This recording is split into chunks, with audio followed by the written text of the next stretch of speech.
Come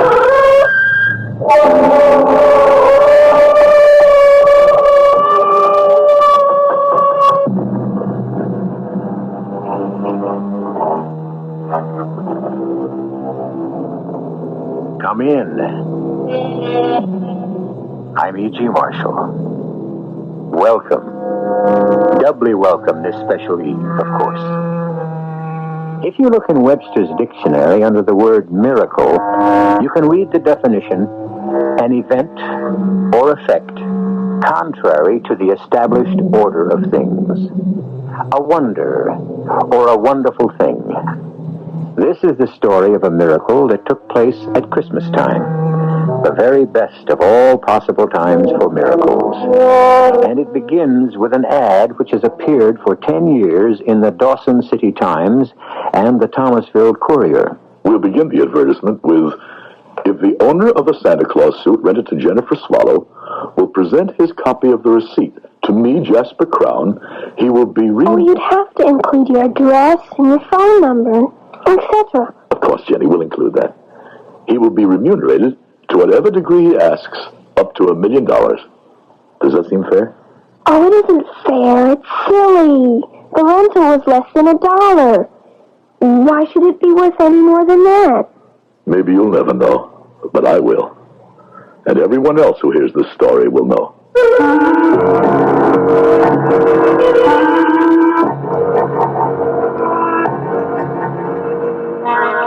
Our mystery drama, A Very Private Miracle, was written especially for the Mystery Theater by Ian Martin and stars Howard Da Silva.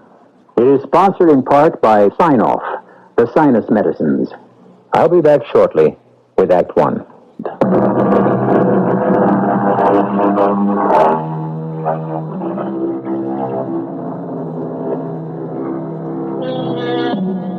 This is a story of a very special time and a very special love affair between a bright and artless 10-year-old and a bitter, soured man who made himself old before his time. But however it ends, it begins with hate. What was that, Arthur? A rock through the window. That's an ugly mob outside. Yeah, no goods, inadequates, ingrates. Because you've taken their livelihood away from them. My livelihood as well. I can't go on losing money with the mill. Since Robert walked out on me, I don't need any more. Thomasville does. Good Lord, it's the only real industry we have left to keep the town alive. Are you my lawyer or theirs? You know whose lawyer I am. My friend or theirs? Well, that's a question which gets more and more difficult to answer. Jasper, it's Christmas. And Robert had good ideas for the mill. I don't want to hear any more about the mill or about Robert, my son, or my daughter. Most of all, I don't want to hear about Christmas. That cheap, tawdry, pagan celebration. There, at last. The riot. They'll break up that no-good rabble. That's my Christmas present to them.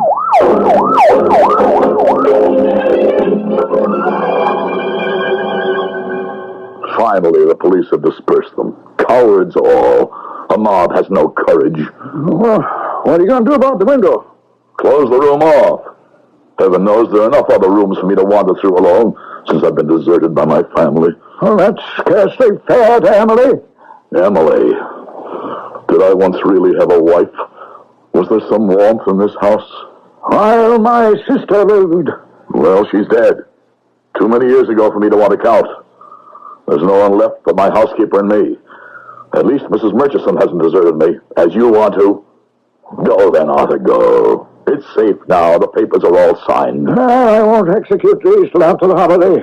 The day after Christmas. The day after Christmas is Sunday, so I can't do anything till Monday. Very well, but the execution is signed, sealed, and delivered. When I sell the mill, I'll be not a millionaire, but a multi-millionaire.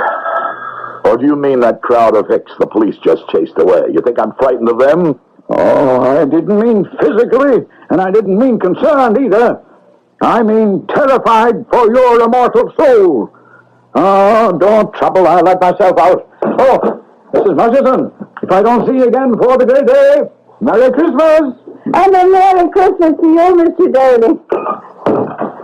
Who is on the phone, Mrs. Murchison? Oh, such good news for you, sir. It's little Mary herself. What did she want? Sure, she's still on the phone waiting to tell you herself. I have no wish to talk to my daughter. Ah, but when you hear her news... What news? Well, she wanted to tell you herself. If she's leaving that damn foreigner and coming home alone, I'll talk to her. Otherwise, go and hang up. Without listening to what you have to say? There's only one thing I want to hear from her, an apology. Oh, you're not going to talk to Miss Mary? No. I wanted to save the news for her to give you. Oh, but now sure I have to say it myself. It's a baby she's going to have. She wanted you to know you're going to be a grandfather. No, some penniless foreigner. No, thank you. You can tell Mrs. Blumenthal it won't work. She still is completely cut out of my will as her brother. When you hang up the phone, you can bring me a cup of tea. I'll be in the library. Oh, the good Lord favor me and put the words in my mouth. Mary, sweetheart, forgive me for being gone this long. Well, that's all right, Murch, honey. Is Dad there? Well, Mother, I mean, to tell you the truth, he's after having a little bit of a lie down, and, Well, it's all right. I know what he's lying down on. Any reconciliation with me. I thought maybe the time of year and the baby. Did you tell him about the baby? well, I didn't want to, I wanted it to be your surprise, but, Okay. Forget it. I get the whole picture. Maybe I knew before I tried again. Now I know it's hopeless. Merry Christmas to you, Murch, love, anyway. And a Happy New Year. Oh, Mary, my darling. Oh, what's the use? How long can you fight? If he just wasn't so stubborn. If only Mr. Crown could forget himself and accept someone else into his heart.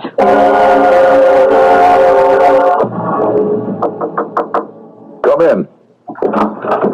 It's your tea, Mr. Crown? No, thanks. Just put it on the table. Yes, sir. Well, was there something else? Yes, Mr. Crown. This next Christmas would be my 25th that I've served your family. Oh, in heaven's name, spare me the Christmas spirit. It's choking me. Well, it's choking some of the rest of us too, Mr. Crown. Everyone has a limit. You're not alone in that.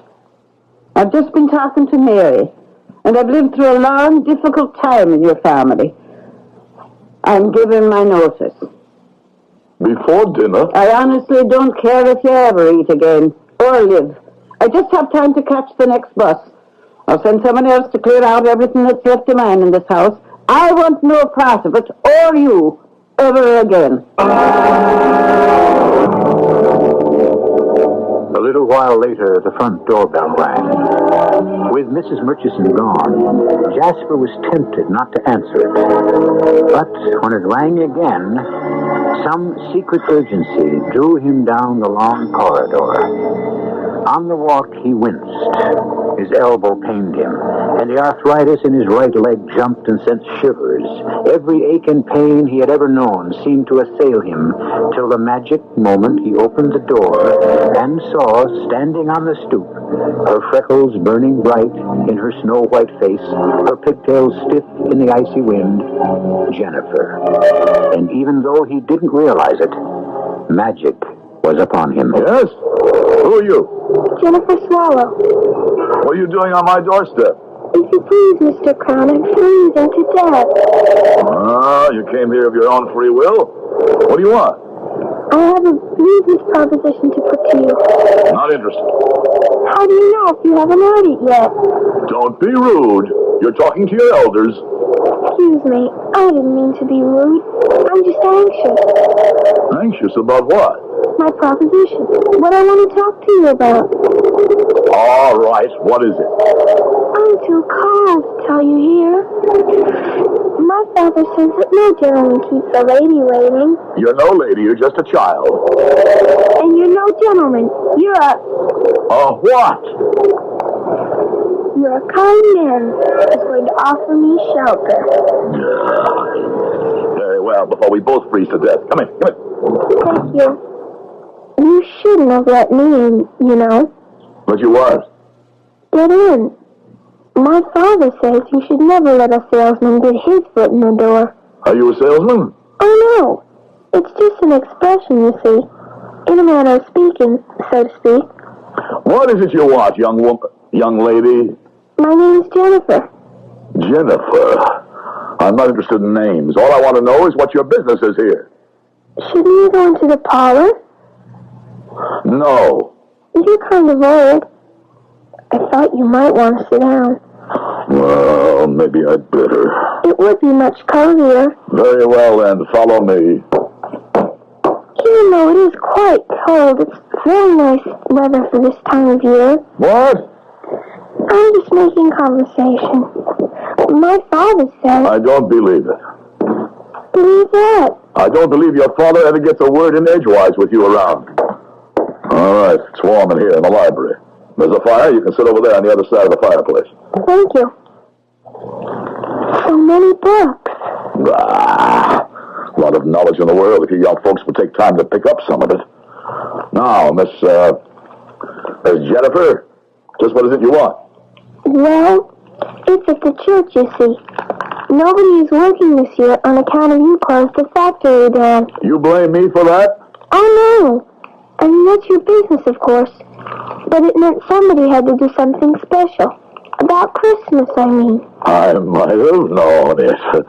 Sending a child here to blink her innocent eyes at me. Who put you up to this? Who sent you here to ask for money? No one. I just wanted... Don't lie. For a moment, you almost fooled me, young lady. But I might have known there was something behind this. There is, isn't there? Well... What is it? Present for the church? Oh, no. I already won those. From Win the Booty.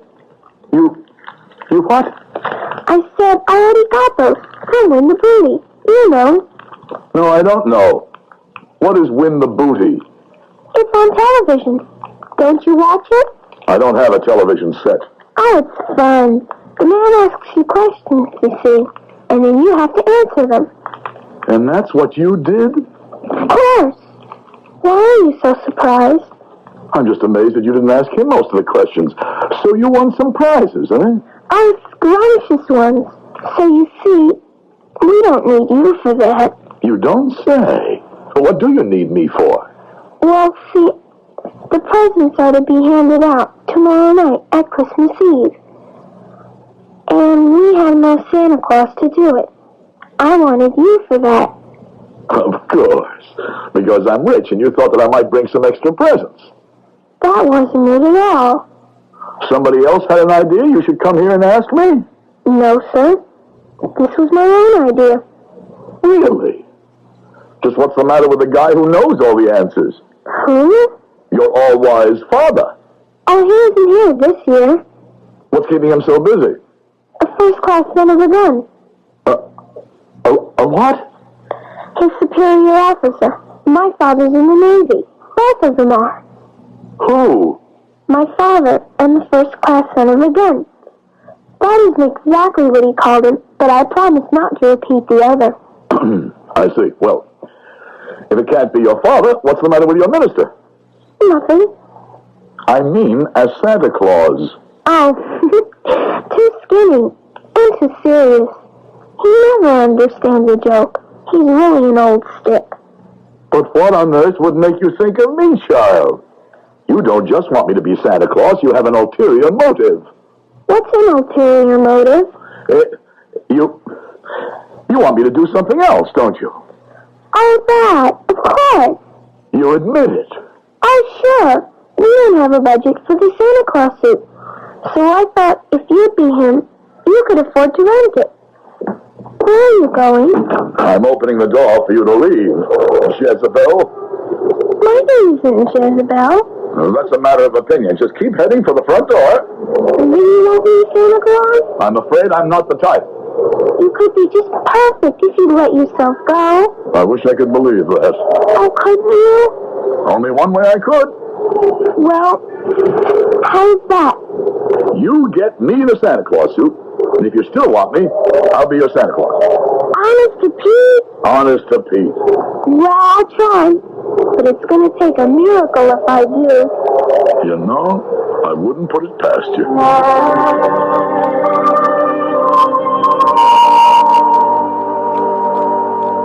Jasper Crown remained with his hand on the door, one part of him congratulating himself for having resisted that elfin charm. The child was just trying to use him and his wealth, as people always were, egged on by her elders, no doubt. But another part of him, lonely and forgotten and rusty with disuse, cried out for her return, for a miracle. I'll return shortly with Act Two.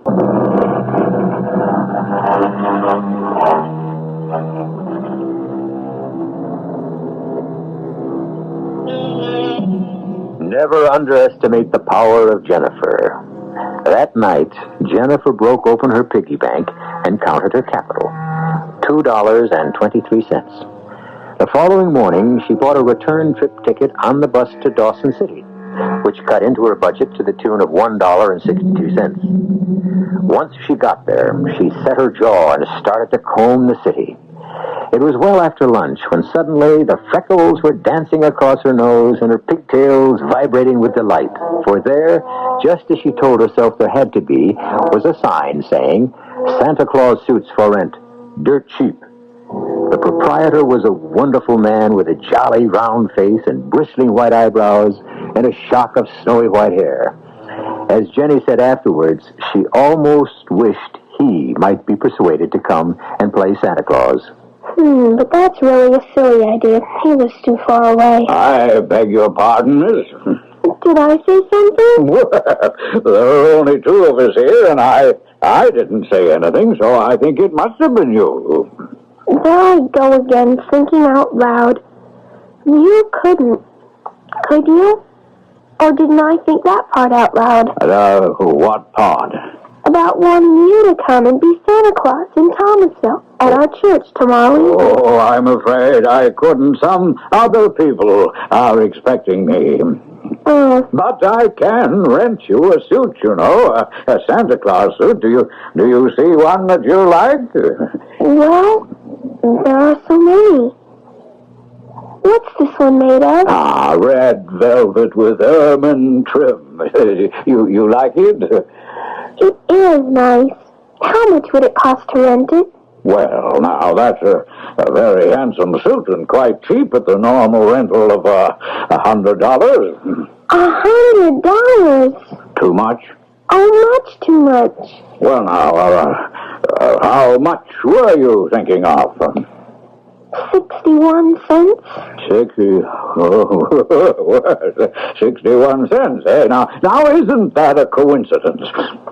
As a matter of fact, right down beneath the counter here, I may have just the thing up. Oh, yes, here we are. Now, let's see, boots, belt, hat, pants, and a tunic. And, of course, the whiskers to go with it. And the price happens to be just right, on the nose, as the saying goes. 61 cents. It is pretty old and tattered. Yes, it is. Seen a lot of use. I have to admit it isn't in the best of repair. But it's the genuine thing. Well, it is pretty ratty. But I'll take it. After all, the price is right. And the kids who are going to see it won't notice the condition. Because to tell you the truth, these days our clothes are pretty ratty, too. All righty-o. I'll wrap it all up. And while I'm getting it ready, you can sign your name right here. What's that for? Well, I'd like to get this suit back. You might be surprised, but sometimes I have a little trouble.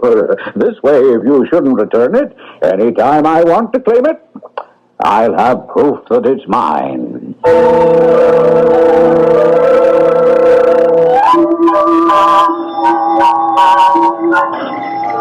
Oh, now why doesn't Mrs. Murchison answer that bell? Oh, of course I forgot. She's gone. Oh, rotten tarnation. I've answered myself, I suppose. I'm coming, damn it, I'm coming. Well, you don't have to pull it out of its socket. If you please. It's so cold. I'm freezing. Oh, it's you again, is it? Well, what is it this time? Look, I got it. Got what? The Santa Claus suit. I thought you'd be happy. Why should I be happy? As you said. You promised. You're not going to welch out.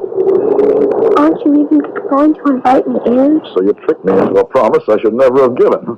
I didn't either trick you. Oh, no? Well, we'll see. Well, what are you standing out there for, child? Want us both to freeze to death in this drafty hall? Go on to the living room. I've had the window fixed. Yes, sir, Mr. Crown. Well, in you go. There's a fire here, and it's warmer. It certainly is that. Thank you.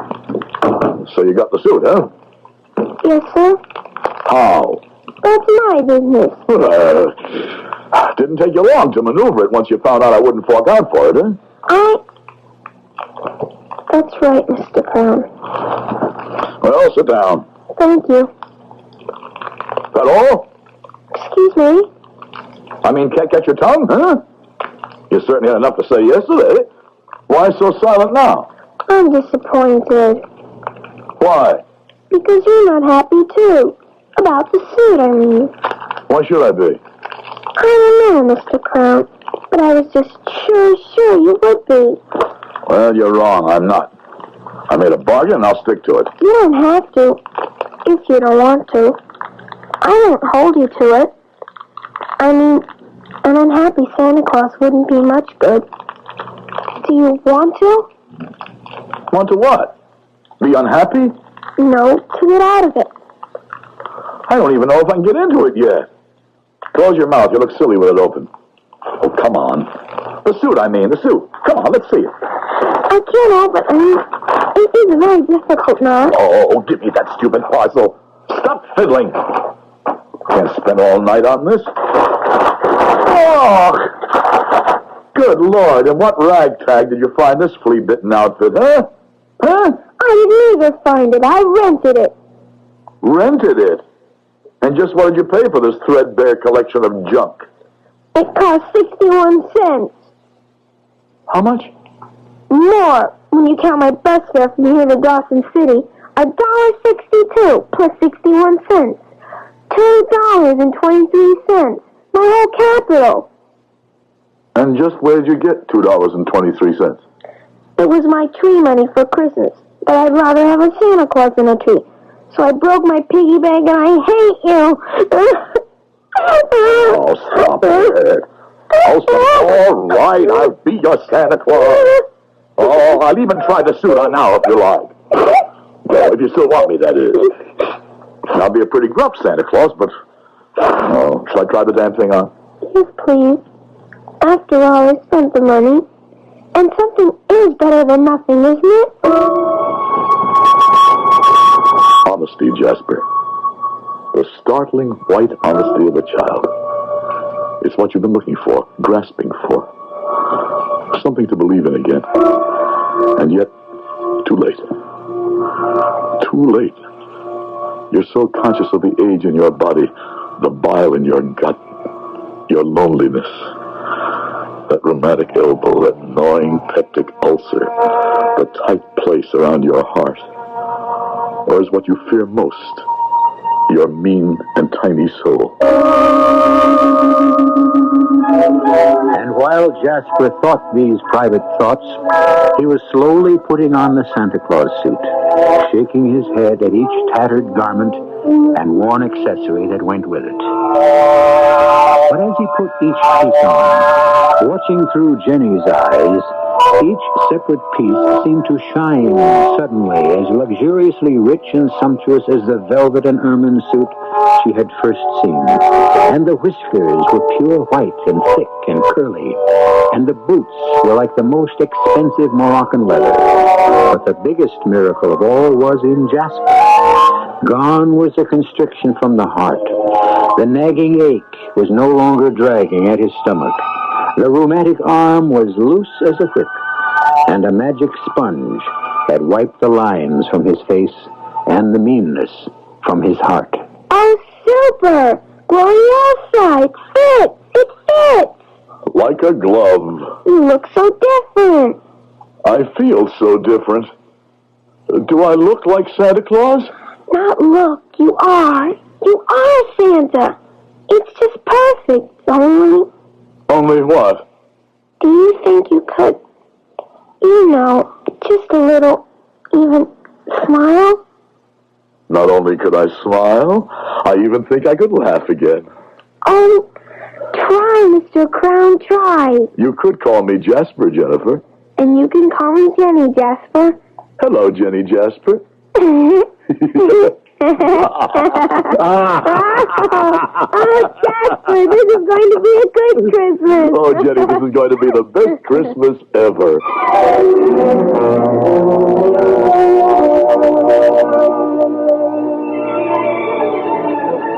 Now, Mrs. Templeton, now do you think? Yes. I was just coming to tell you, my dear child, that my husband said we are just about to commence. Mr. Crown's all dressed and ready. The Reverend isn't teed off, is he? Teed off? His feathers aren't ruffled. The Reverend is a saint, my dear. A perfect saint. Why on earth should he be angry? Well, Grandmother said he always played Santa Claus. And if someone else wanted to be it, he'd be mad as a wet hen. And I said, why is a wet hen mad? And she said, because its feathers get ruffled. Your grandmother, I should say your family in general, Jenny, doesn't quite understand a man of God. The minister, my beloved George, is only too happy to welcome back a sinner and a backslider like Mr. Crown. He would sacrifice any of his little pleasures for that. Oh, which reminds me. Yes, ma'am? For some reason or other, Mr. Crown says he has to see you before he comes in. Oh, dear, I hope nothing's gone wrong. Because if Jasper's feathers are ruffled, this whole party could lay an egg.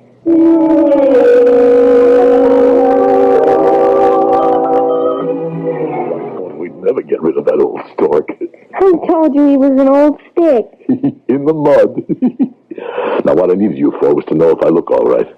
Come over to the chair. He has the wig all wrong, and the hat not down over your nose, not sort of jaunty to one side. And he didn't put the rouge on your cheeks, like this. Oh, and now you really look like something. Oh, Jasper, you look just beautiful. And so do you, Jenny.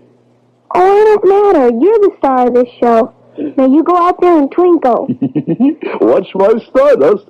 Just call me Jasper, Jenny, and everything's all right. You just call me Jenny Jasper, and I know it's going to be. Here he comes, everybody, all the way from the North Pole. Merry Christmas, everyone. Merry Christmas.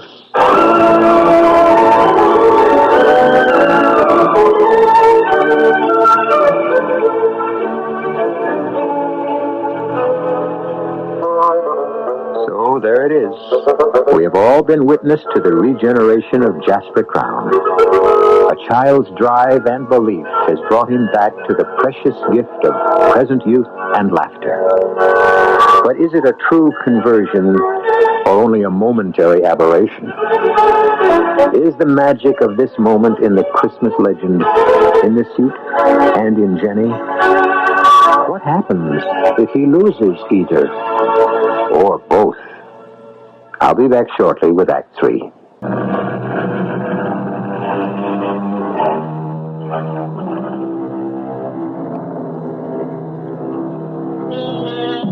The church party was an exceptionally long one that year, and before it was over, Jasper Crown had indeed become Santa's alter ego.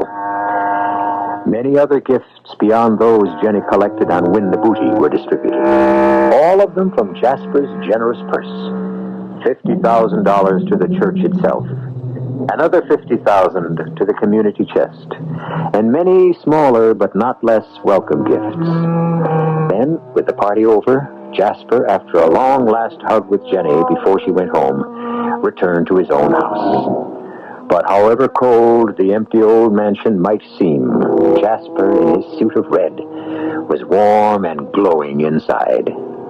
And his first trip was to the telephone. Christmas greetings, hello? Happy Christmas, my darling daughter. Dad? Daddy? Yes, Mary. You're a miserable, old, wretched, stupid father. I can't believe it. I mean, you don't... Oh, you never were stupid.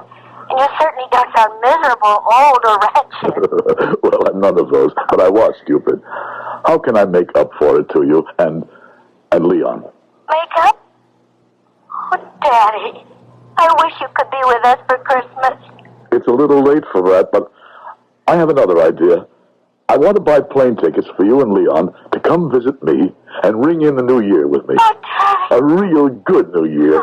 I just called Robert, and he and his wife are coming home with the children. He's going to start up the mill again for me. It could be a real family reunion. Daddy, I don't know what to say. Oh, say yes. Please, just say yes. Of course it's yes. Yes, yes, yes. Daddy, what happened? You sound, well, not only like yourself again, but I don't know. Like the spirit of Christmas, past and present. And future. You'll see, I hope, when you come home.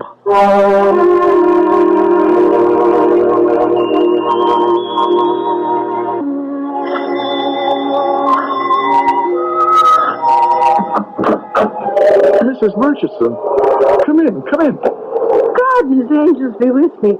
I thought, Mr. Crown, for a moment you were the real article. I can't claim that. I wish I could. Oh. But I feel as cheerful as him. What brings you here Christmas morning? Well, now, sir, I felt real bad, particularly this time of year now, walking out on you. And here it's Christmas Day, and you even without a dinner. So I was asked to bring in a little basket here, if you'd accept it. I accept it from the heart, and with my thanks. But I'd like to ask you something in return. What is that? Will you come back to work for me, Murch? I need you. Oh, you called me Murch. Mary's name. She's coming home with her husband and her child-to-be for New Year's, and Robert and his family. Oh. They're moving back to open up the mill. I'll need you, Murch. Ah, the Blessed Mary preserve us, so you will. I'm glad I'll be to come home. Good. But what is it that's come over you, Mr. Crown? A child brought me this suit, Murch, and putting it on, I went back to the man I was. I don't want to question either, because I believe them both to be a miracle. And I thank God to have found happiness and peace again. And pray to him it will not be taken away from me.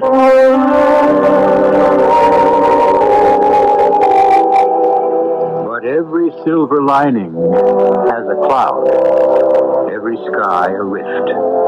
The worm nestles even in the heart of a rose. Jasper could not buy his happiness this fast, if ever again. As she has been his angel, Jenny now becomes his nemesis. Good morning, Jenny. Good morning, Jasper. I didn't expect... Me to answer the door? Well, I saw you coming up the walk. I didn't mean that. I meant I didn't expect to see... I hate to say it, but I've come for the Santa Claus suit. No. What do you want it for? You'll have to take it off now, Jasper. Why? Because I signed the paper. I only rented it, and I'm responsible. I have to take it back.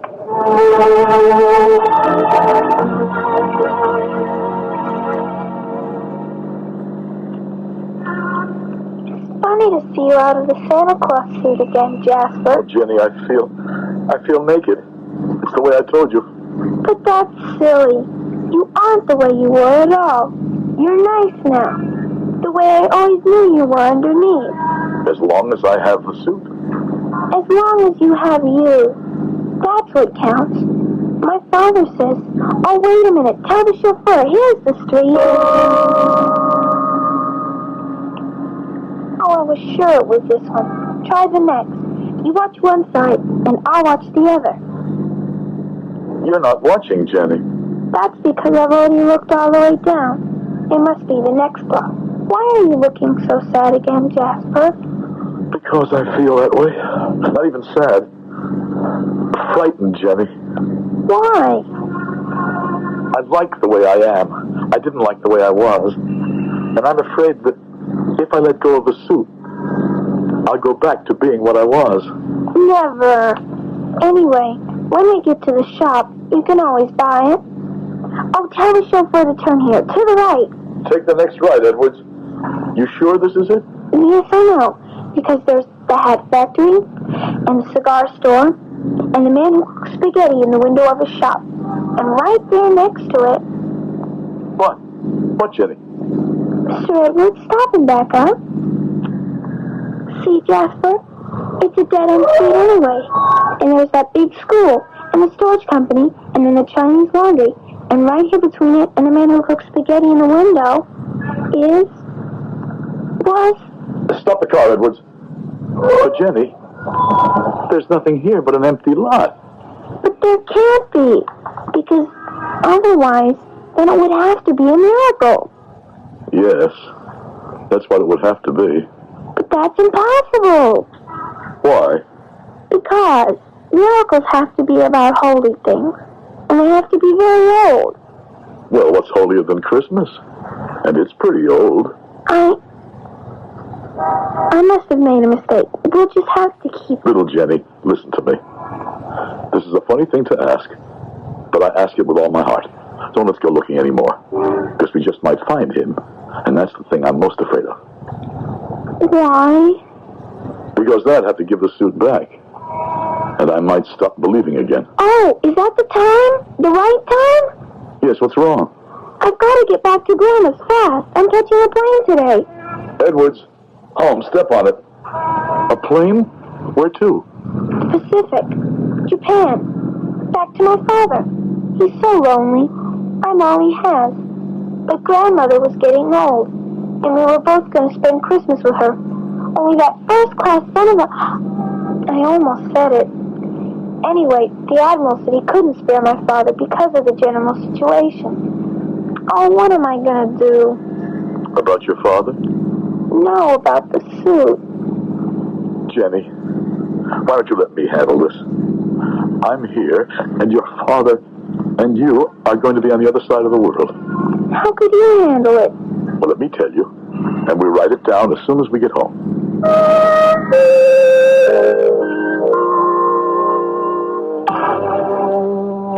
Now, here's the advertisement, Jenny. I'll read it. If the owner of the Santa Claus suit rented to Jennifer Swallow will present his copy of the receipt to me, Jasper Crown, my address, phone number, and so on, he will be remunerated to whatever degree he deems fair and equitable, up to, but not to exceed, the sum of $1 million. This ad will appear daily till the first of the new year, and for the month of December of each succeeding year until the decease of the aforementioned Jasper Crown. Okay? But Jasper, $1 million for that cruddy old suit? I told you it's worth that to me. Do you have to go, Jenny? You shouldn't have to ask. You know how fathers feel about daughters. Now I do. Your own daughter is coming back to be with you. And your son, too. You'll never miss me. Oh, I will that. Don't ever mistake it. But I'm finally realizing all this fuss about a suit I thought was a key that unlocked my heart. And it wasn't the suit at all. It was you. I hate goodbyes. They're always sad. Why can't they be laughing goodbyes? Couldn't you laugh? Just a little. You said that to me once before, remember? And you laughed. I don't think anything can make me laugh now. I bet I could. Try it, Mr. Crown. Try what? That's not what you're supposed to say. What am I supposed to say? You're supposed to say, you can call me. Jasper, Jenny. And you can call me Jenny, Jasper. Hello, Jenny Jasper. Hello, Jasper, Jenny. Oh, Jasper, it's been such a good Christmas. The best ever.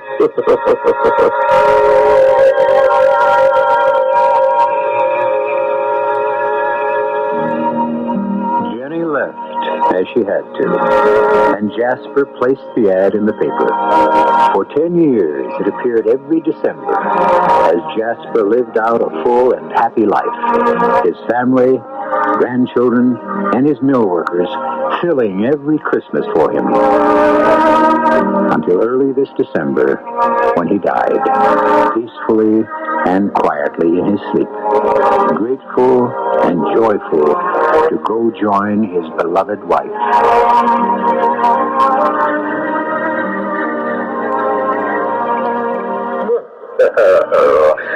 Hello, Mr. Crown. I've been proud of you these last 10 years. I've felt at peace with myself. The suit is in that rosewood box on my bureau. And here's a blank check signed. Fill in what you want. Oh, no. This is paid in full. I've more than had my rental. But I will take the suit back because it is Christmas again. And who knows? It may be very useful to someone else, eh?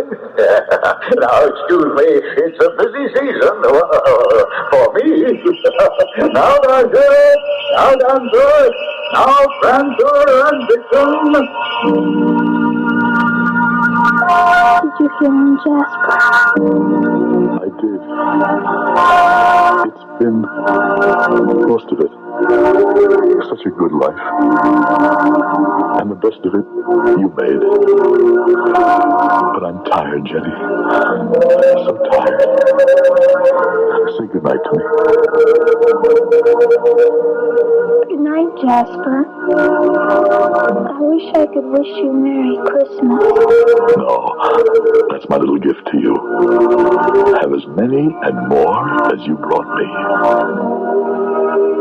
I love you, Jasper. That's what Christmas is all about. Good night, my extra special Santa.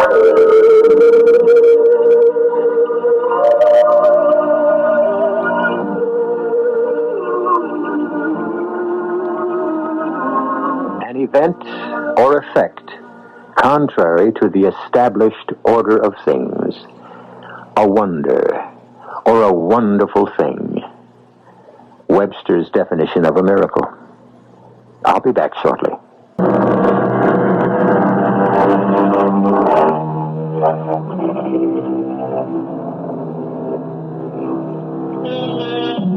For this special night of the year, there remains nothing to say in closing but God rest you, merry gentlemen and ladies, and a merry, merry Christmas to all. Our cast included Howard Da Silva, Jennifer Marlowe, Virginia Payne, E.V. Juster, and Ian Martin. The entire production was under the direction of Hyman Brown. And now, a preview of our next tale. You will be haunted by 3 spirits. That is the hope you mentioned. It is. I think I'd rather not. Without their visits, you have no hope but to shun the path I tread. Expect the first tomorrow, when the bell tolls 1. But couldn't I take them all at once and have it over? Expect the second on the next night at the same hour. The third, when the last stroke of 12 has ceased to vibrate on your mantle clock. And for your own sake, remember what has passed between us. Passed between us. Jacob, do not leave me yet. This is E.G. Marshall inviting you to return to our Mystery Theater for another adventure in the macabre. Until next time, pleasant dreams.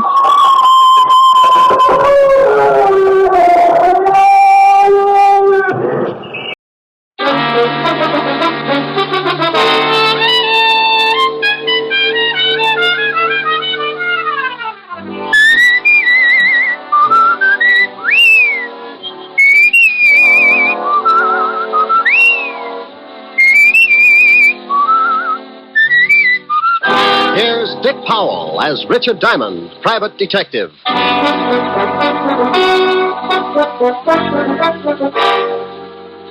Hello there, this is Diamond. Well, it's Christmas Eve. And every year about this time, my business takes a big nosedive. People usually pack up their troubles and start unpacking colored lights and Christmas tree ornaments. So tonight, instead of telling you about one of my hair-raising exploits, we're going to tell you a Christmas story.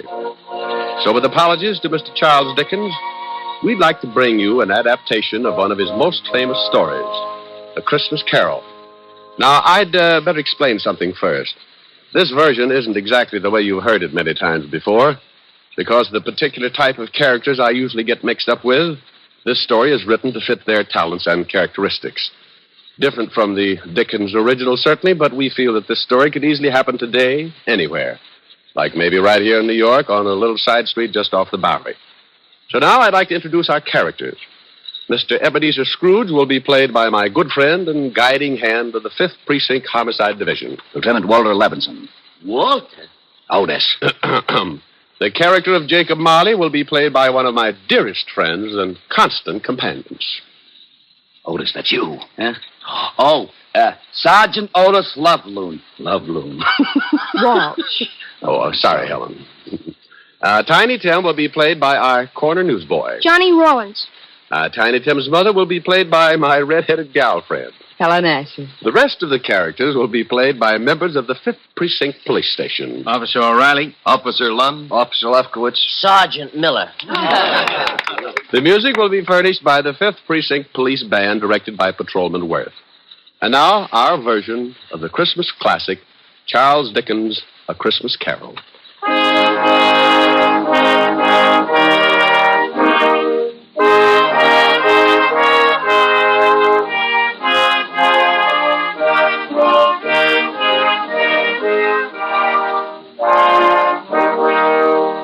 Once upon a time, there was a nasty old guy named Ebenezer Scrooge. He was nasty, all right. He didn't like anything, except maybe all the dough he could get his hands on.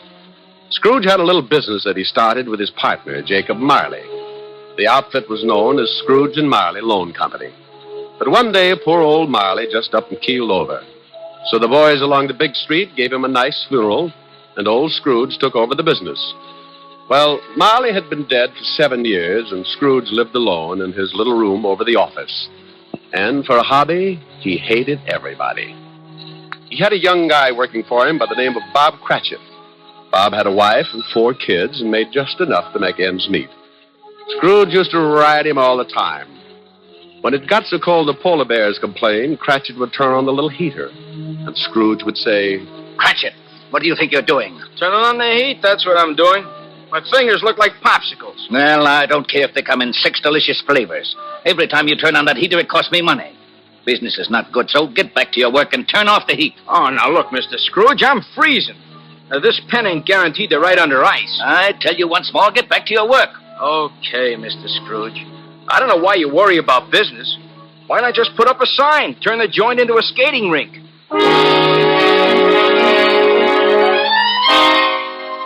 Now, this was no time for any decent guy to act like that. It was Christmas Eve. Along about 5 o'clock, into the office came Scrooge's nephew, Fred. Well, Merry Christmas, Bob. Oh, Merry Christmas, Fred. You get back to your work, Cratchit. Okay. Yeah. Well, Merry Christmas, Uncle. Oh, swell. Merry Christmas. Humbug.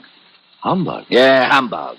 My old man didn't like Christmas, and that's what he used to say. Humbug. Okay, humbug. But it's still Christmas, and I don't see where you get off not liking it. This is supposed to be the time everybody gets with it. Everything stops that ain't much good, and you put your arm around the next guy, you tell him Merry Christmas. I'll put my arm around you with a hammer on the end of it if you don't lay off that goodwill stuff. Look, what's with you? What have you got against Christmas? You show me a way to make $100 every Christmas, and I'll fall in love with it. Every time the holidays roll around, nobody pays their bills, and they all run around like they own the Chrysler Building. Look at you. $60 a week, and you're coming on like Rockefeller. Well, sure, I make a lousy $60, but it ain't easy. But once a year, something happens with everybody in this big world. Well, nearly everybody. Because this is a day that somebody else started to make things right for us, and he had a really tough time doing it. It's more than just remembering. It's feeling. It's all around you. Christmas has got to be merry. Don't you get it? You want me to be merry? Well, sure. Then go get some of these joyous clients of mine to pay off their loans. The missus asked me to invite you over for dinner tomorrow. Now, don't hold your breath. Okay. Merry Christmas, Bob. Merry Christmas, Fred. Merry Christmas, Uncle. Merry Christmas. Merry Christmas. Humbug.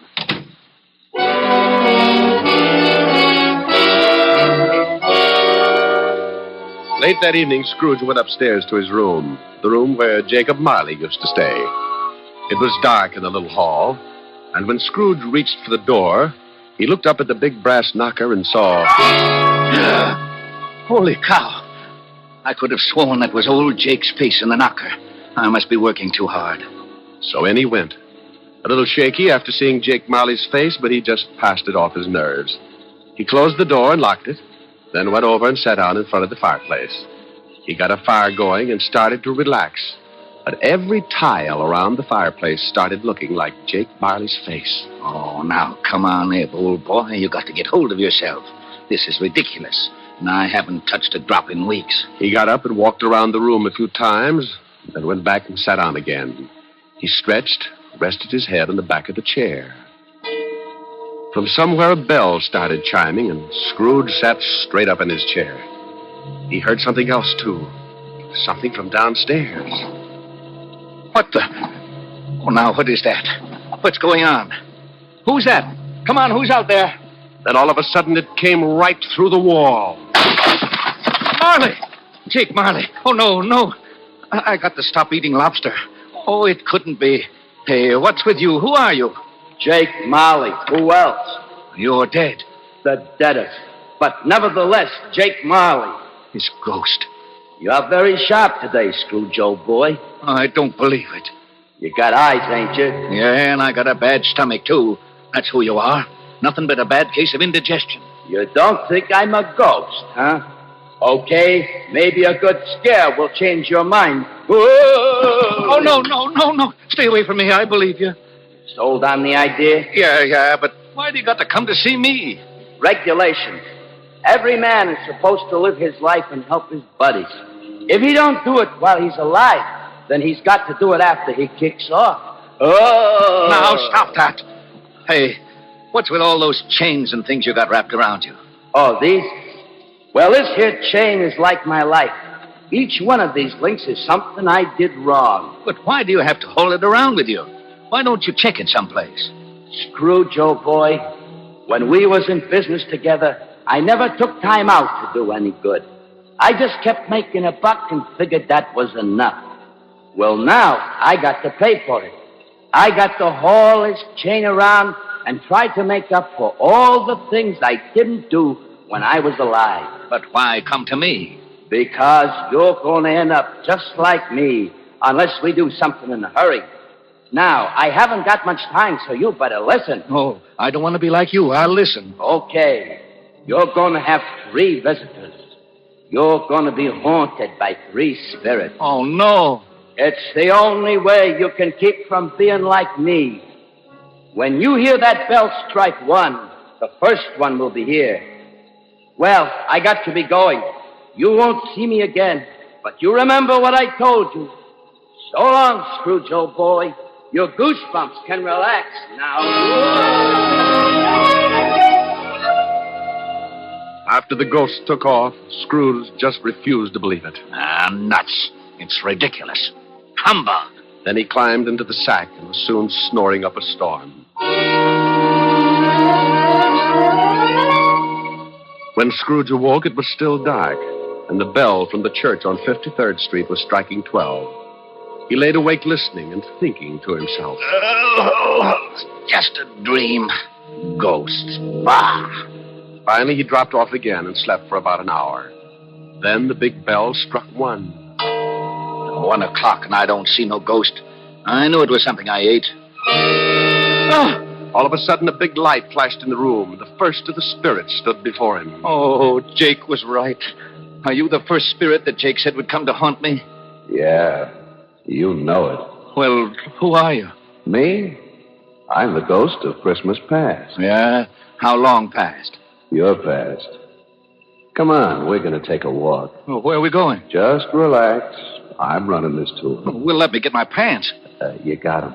Hey, they're on me.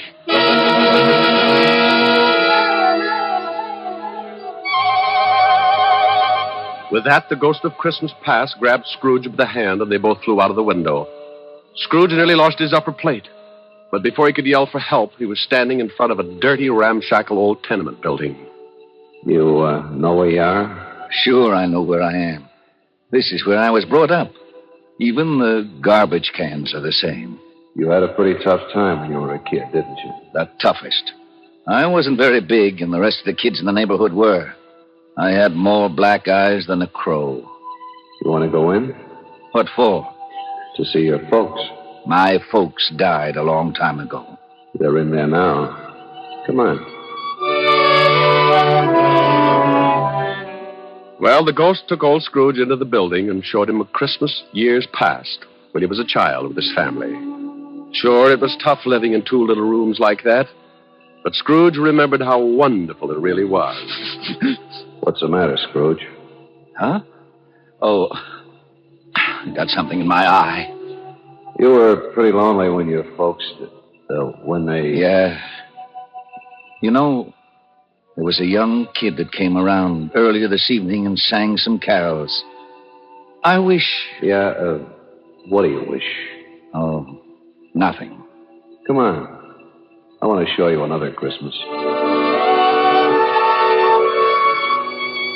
The spirit showed him another Christmas and still another.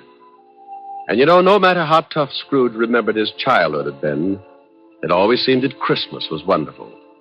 Then the spirit took him to a building down by the river where Scrooge got his first job. They went inside, and seated behind a desk, Scrooge spotted Fezziwig. Well, I'll be darned. It's old Fezziwig alive again. And there's Dick Wilkins. He was a good boy. We got along great. He liked me. Okay, everybody, it's Christmas Eve. You can knock off and have yourself a good time. You better lock up, Dick. Sure, right away, Mr. Fezziwig. Yeah, don't look so unhappy, Ebenezer. It's Christmas. Come on home with me and tear into a big turkey. All locked up, Dick? Yes, sir. Ready, Ebenezer? Yes, sir. Okay, let's go and have Merry Christmas, you two. Yeah. Merry Christmas, Mr. Fezziwig. Mr. Fezziwig. Merry Christmas.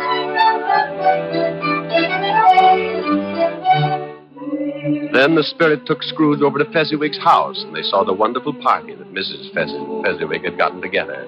Scrooge watched and remembered, and the spirit said, Wasn't Fezziwig a stupid, sentimental old goat? Oh, yeah? Well, let me tell you something. He was a great guy, he was. You know... What, Scrooge? I was just thinking about Bob Cratchit, who works for me.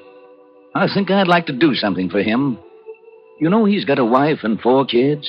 Is that right? Yeah, 4 kids. Come on, I've seen enough. Okay, but you gotta see these things if you want to get squared away. And believe me, brother, you need squaring away. Let's go home, Scrooge. Before he knew it, Scrooge was back in his little room, and the spirit was gone. Scrooge was pretty beat, and he climbed into bed and dropped into a heavy sleep.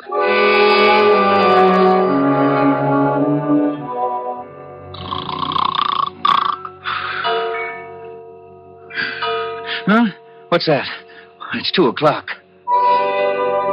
Hey, that light in the other room. I got burglars. Hey, Scrooge.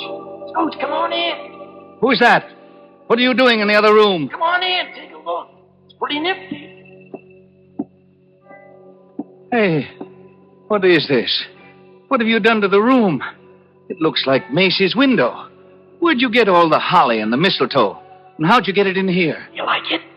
Oh, for Pete's sake, a Christmas tree. Who are you? The ghost of Christmas present. Now, don't tell me you don't like the way I fix things up. I work pretty hard. Oh, the second ghost.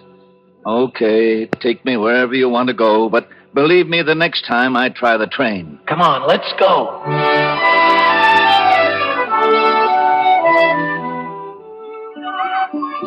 Now, what do you see? Oh, I see bright colored lights. People having a lot of fun. Kids on sleighs. See that building over there, the one with the big wreath on the front door? I got 2020. That's where Bob Cratchit lives. He works for me. Hey, look, there's Bob now. Yes, going into the house. Up all those stairs to the 5th floor. And he's got his little boy on his back. Tiny Tim. Yeah, got polio last summer. Pretty sick little boy. I know. Bob said he'd need a lot of care if he was ever going to walk again. Let's take a peek. Hi. Hello, honey. You and Tim have a good time? Best. Didn't we, Tim? Yeah, Dad. We watched all the kids on the block on their sleds. Mom, will I ever be able to ride a sled? Of course, Tim. Won't he, dear? Sure thing, Roughneck. Next Christmas, you'll be out there doing belly whoppers with the rest of them. Dad, what's the matter? Your eyes are all wet. Nothing, Tim. I just got some snow in them. Want some dinner, Tim? Oh, Mom, stew for Christmas? I'm sorry, Tim. Oh, that's okay, Mom. I like stew. Bob, will you please say grace? Can I say something first, Mom? Of course, Tim. What would you like to say? God bless us. Everyone.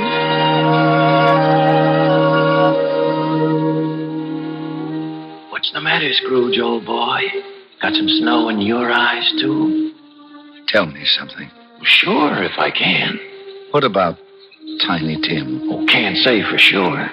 If his old man makes enough money next year to get the right doctors, little Tim will get along just fine. But times are tough, aren't they, Scrooge? Yeah. Now the spirit of Christmas present took Scrooge to many places and showed him a lot of happiness and a lot of misery. And finally, back to his little room, and the spirit was gone. Oh, I don't know whether I can take much more of this.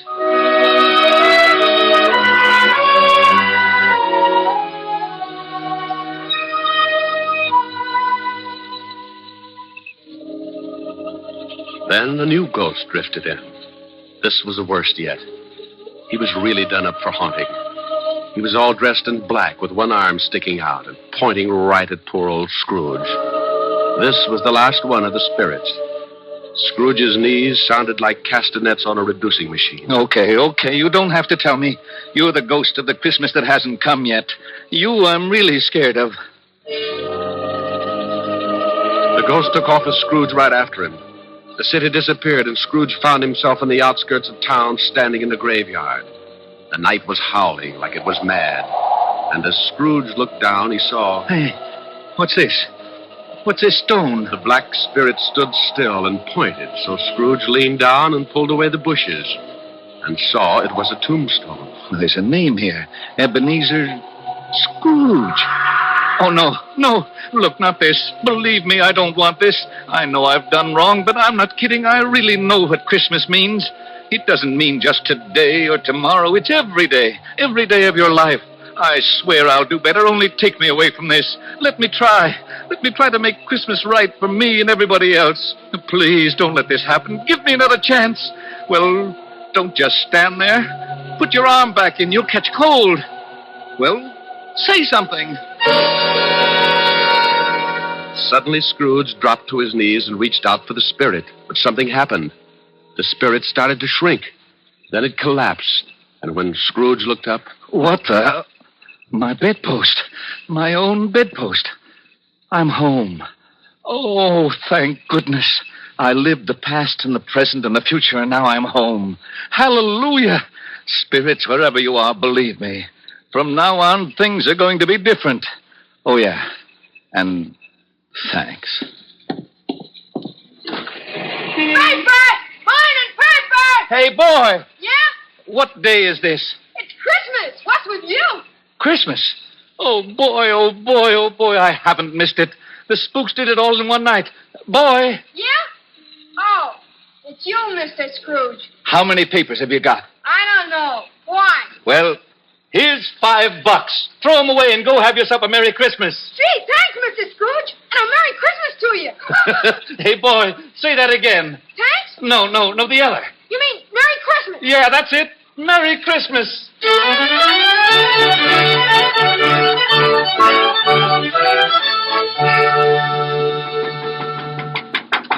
Okay, I'm coming. What's the matter with you? Can't you see the store's closed? Look, mister, this is... Ebenezer Scrooge. Merry Christmas, Barney. Huh? Hey, you been drinking? Not a drop. Well, what's the matter with you? Ain't you going to wish me a Merry Christmas? Wish? Sure. Come on in.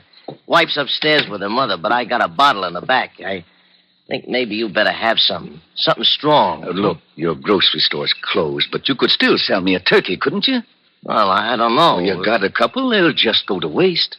Well, what do you want a turkey for? You've been eating at the automat every Christmas for the last 7 years. Oh, it's not for me. But nevertheless, I have been invited to my nephew Fred's house for a Christmas dinner. Well, then who's the bird for? Bob Cratchit. You know, the young guy that works for me. Oh, yeah. How much you going to charge him? Here's $20. That ought to be enough for the bird. No. It ain't worth that much. You sure you ain't been into something? Well, if it's too much, give the rest to your kid and have him deliver the turkey to Cratchit's house. Huh? Here's the address, and don't tell Cratchit who sent the thing, okay? Okay. Merry Christmas, Barney. Yeah. Merry Christmas.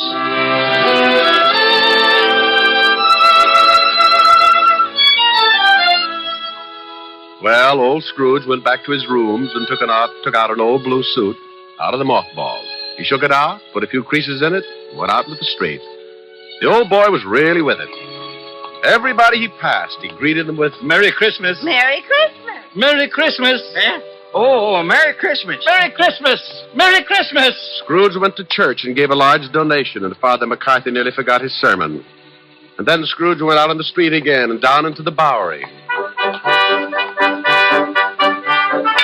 Oh, God bless you, sir, and a Merry Christmas. Isn't it, though? He kept walking and having a great time. Later that afternoon, he arrived at his nephew's house. Well, what the... Merry Christmas, Fred. I've come to dinner. Oh, my gosh. Here, I brought you some presents. Oh, my gosh. Now, don't thank me. It's Christmas, remember? Oh, my gosh! Next morning, Scrooge was early at the office. If he could just catch Cratchit coming in late. And he did. Bob was a good 21 minutes late. Cratchit? Oh, no. You're 21 minutes late. Yeah. I'm sorry, Mr. Scrooge. I had a big evening last night. You did, huh? You know what I told you if I caught you fancy-footing it in here late again. Okay, so I'm canned. You think you got it coming? Oh, I'm too tired to argue, Mr. Scrooge. Jobs are tough enough, and I hate to lose this one, but I'm just too tired. A raise would help, huh? That's the silliest question of the year. Then you got it. It's in that envelope. Well, what? Yeah, and maybe after we see how the funds are, we can do something about Tiny Tim. No, I don't get it. A raise? You want to do something about Tim? I don't get it. Sure you do, Bob. Haven't you heard? It's Christmas. Now, go on home, take the day off. Yeah. Take the week off. Oh. Come back when you feel like it. Merry Christmas. Mr. Scrooge? Yeah? Merry Christmas.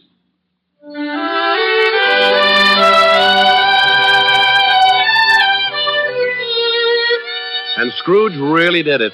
He was as good as his word, better even. He made it the merriest Christmas ever. And later, things got better, and he took care of Tiny Tim. And sure enough, Tim was out on his sled the next Christmas doing belly whoppers with the best of them. Every Christmas thereafter, all along the big street, it was said, if anyone knew how to make Christmas merry, old Ebenezer Scrooge was that one. And I hope that can really be said about all of us, just like Tiny Tim said. God bless us. Everyone. That's right, Tim. God bless us. Everyone. Merry Christmas. God bless everyone. Rick, Yes, Helen? that was wonderful. Not quite the way Dickens wrote it, but it meant the same thing. Oh, you really like it, baby? Oh, I loved it. No reason in the world why old Scrooge couldn't have been living right here today. You've got the spirit, and that's what counts. How did you like it, Walt? Rick, I gotta hand it to you. It was really great. Lieutenant. Yeah, what is it, Otis? How'd I do in the play? You were magnificent, Sergeant. You know, I'll bet if I studied for a couple of weeks, I'd get me a part on Broadway. To be or not to be? That's the question. Oh, no. Now, Walt, leave him alone. Oh, sure. Monsieur Otis. Huh? Wouldst thou accompany me over to the punch bowl for a short flagon of nectar? Sure, I would. See you later, Helen. Rick? Yeah. Come on, Barrymore. Let's see if the punch bowl fits your head. Oh, aren't they lovely? You want something to eat? Hey, wait a minute. What's the matter? Listen. They're out here by this window. Come on, let's go listen. Yuletide carol, fa la la la la la la la. See the blazing Yule before us, fa la la la la la la la. Strike the harp and join the chorus, fa la la la la la la la. Follow me in merry measure, fa la la la la la la la. While I tell of Yuletide treasure, fa la la la la la la la. Beautiful. Oh, wasn't that wonderful, Rick? It sure was. Rick, sing something with them. Oh, no, honey. I don't want to louse up the act. Please, Rick, come on. All right. I tell you what I'll do. Everybody usually sings Christmas songs about snow. I'm going to sing one about sunshine. It's called Melikalikimaka. Melikalikimaka? Well, it means Merry Christmas in Hawaiian. In Hawaiian? Sure. It's a brand new song. They love it over there, and we'll love it here.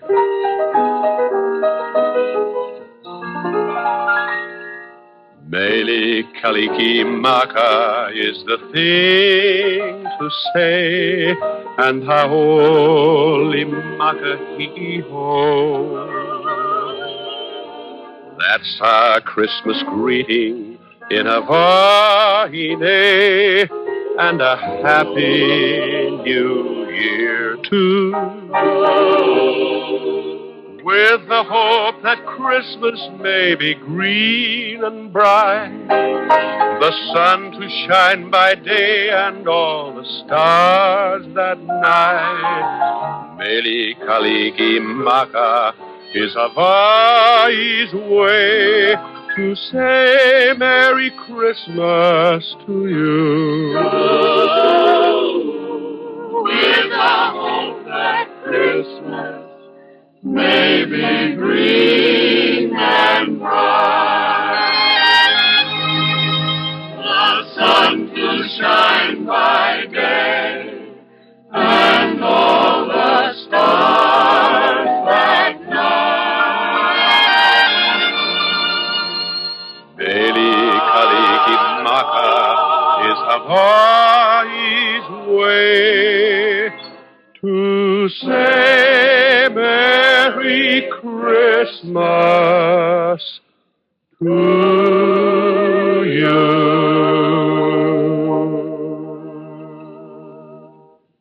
Rick, Merry Christmas. Yes, and a Merry Christmas to everybody.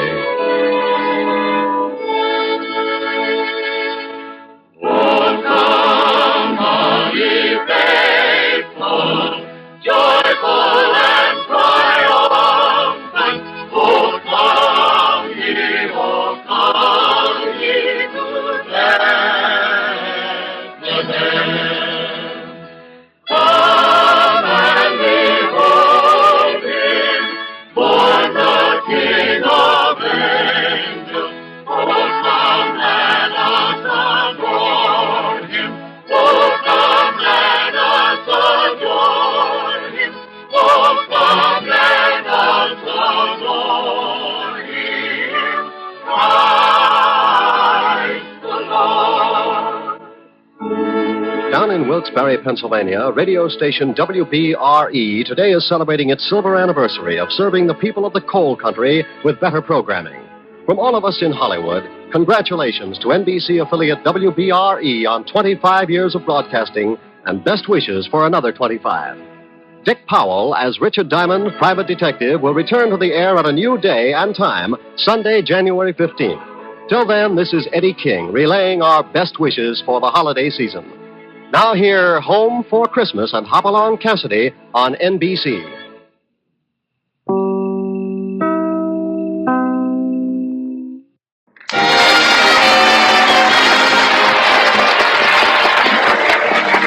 It's time once again for another comedy episode of Our Miss Brooks, written by Al Lewis. Well, the holiday season is practically with us. To our Miss Brooks, who teaches English at Madison High School, it means more than just a respite from the rigors of a difficult school term. Yes, it means that I'll get a chance to relax and observe the change that takes place in people as Christmas approaches. It's almost visible, the spirit of camaraderie and warm good fellowship which flows between us like a bountiful stream.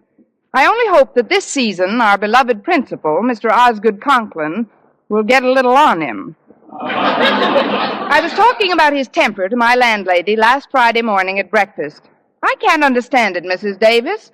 Everything I do lately seems to rub Mr. Conklin the wrong way. What do you mean, Connie? Well, take yesterday, for instance. I was in his office when I saw his lighted cigar lying on the rug unnoticed. Naturally, I stooped over and picked it up. Wouldn't you? Well, I gave up smoking a long time ago. I didn't didn't want the office to catch on fire, Mrs. Davis, so I merely put the cigar in an ashtray. You might not believe this, but he was furious. Because you put his cigar back in the ashtray? Well, it wasn't exactly an ashtray. I guess I should have noticed it was an inkwell. Oh, and when you put his cigar in the inkwell, it went out? That isn't the end I put in the inkwell. 3 puffs later, Mr. Conklin could have won first prize in the chow dog contest. He's so unreasonable. You'd think having a blue tongue was a crime. Maybe it was the taste of the ink he objected to. He's always been a finicky eater anyway. But forget about Mr. Conklin, Connie. Just stay out of his way as much as possible. Believe me, I'll do my best, Mrs. Davis. Say, that's quite a batch of mail you've got there. Is it all for you? Mail? Oh, this isn't incoming mail, Connie. These are the letters I picked up from all the kids in the neighborhood. You see, Bush's department store has a contest each year in which the child who writes the best letter to Santa Claus gets his choice of anything in the toy department. Oh, and you're Santa's helper. Mm-hmm. Well, I shop there anyway, so I just drop them off for the kids. They write such cute letters, some of them. Reminds me of the one you wrote to Santa when you were 7 years old. Me? Where did you see that, Mrs. Davis? Forgive me, Connie, but I've got it right here. I took it out of your old album. You know, the scrapbook with the souvenirs in it. You had it out last night. Remember? Oh, that's right. I thought I might run across some souvenir money in it. Let's see the letter, Mrs. Davis. There you are, dear. Read it out loud. I get such a kick out of it. All right. It says, Dear Sandy Claus.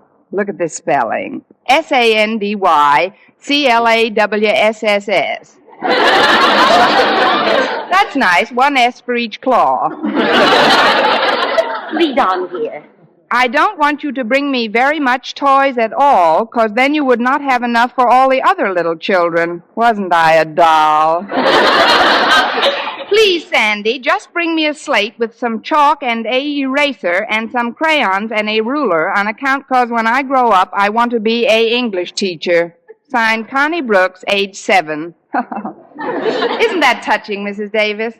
Even at that tender age, I was already planning my future poverty. You knew what you wanted, all right. Now, I'll just set these letters on the sideboard and pour us some coffee. Here's your cup, Connie. Thanks, Mrs. Davis. I'd better hurry. Walter Denton is picking me up this morning. Can we give you a lift? No, thank you. I'm going over to Bush's department store. They have a contest each year in which a child who writes the best letter to Santa Claus gets his choice of anything in the toy department? How did you know, Connie? You just finished telling me, Mrs. Davis. Oh, so I did. Now, where in the world did I put those letters?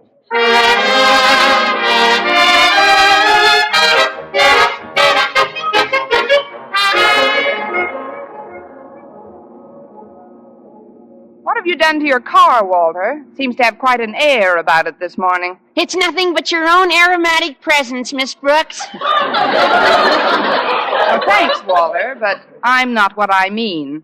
Wait a minute. Here's a cigar on the seat between us. Oh, probably dropped out of my dad's pocket. I drove him to work this morning.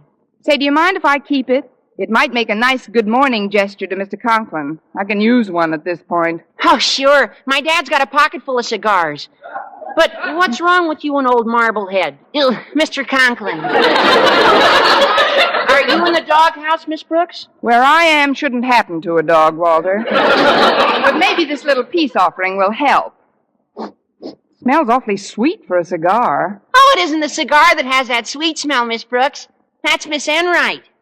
Where is she sitting, in the glove compartment? No, I just dropped her off at the beauty parlor. She was wearing a new perfume. She said it was called Voodoo. Kind of clings to the upholstery, doesn't it? Just like Miss Enright. Oh, I'm sorry, Walter. I shouldn't speak that way about another member of the faculty. Forget I said anything. Oh, sure. I know there's no love lost between you two. Although Miss Enright did pay you a rather nice compliment this morning. You did? Yes, ma'am. She said she thought it was wonderful how you taught the subject of English. Miss Enright said that? Just before she went into the beauty parlor. She said that anybody who could teach a language to so many kids for such a long time, in spite of her obvious difficulty in speaking that language, should get a medal. Maybe the dryer will fall on her. By the way, Walter, did Miss Enright mention her reason for going to the beauty parlor so early in the morning? Oh, come to think of it, she did. She said she was going out with Mr. Boynton after school. But today's Friday, the day Mr. Boynton usually takes me to the zoo. Well, it's also a special occasion for Miss Enright. It's her birthday. And you know something, Miss Brooks? She came right out and told me her age. How old did she say she was, Walter? 27. I guess that's why Mr. Boynton has to take her out today instead of you. I still don't see what Miss Enright's birthday has to do with it. He didn't take her out last year when she was 27. Or the year before when she was 28. Miss Brooks, I seem to detect the presence of the green-eyed monster in this vehicle. She can't possibly be back from the beauty parlor yet. Oh, it just makes me mad, Walter, the way some women try to keep their ages hidden. Why, if anybody wanted to make it their business, they could find out my age in a minute. How old are you, Miss Brooks? None of your business.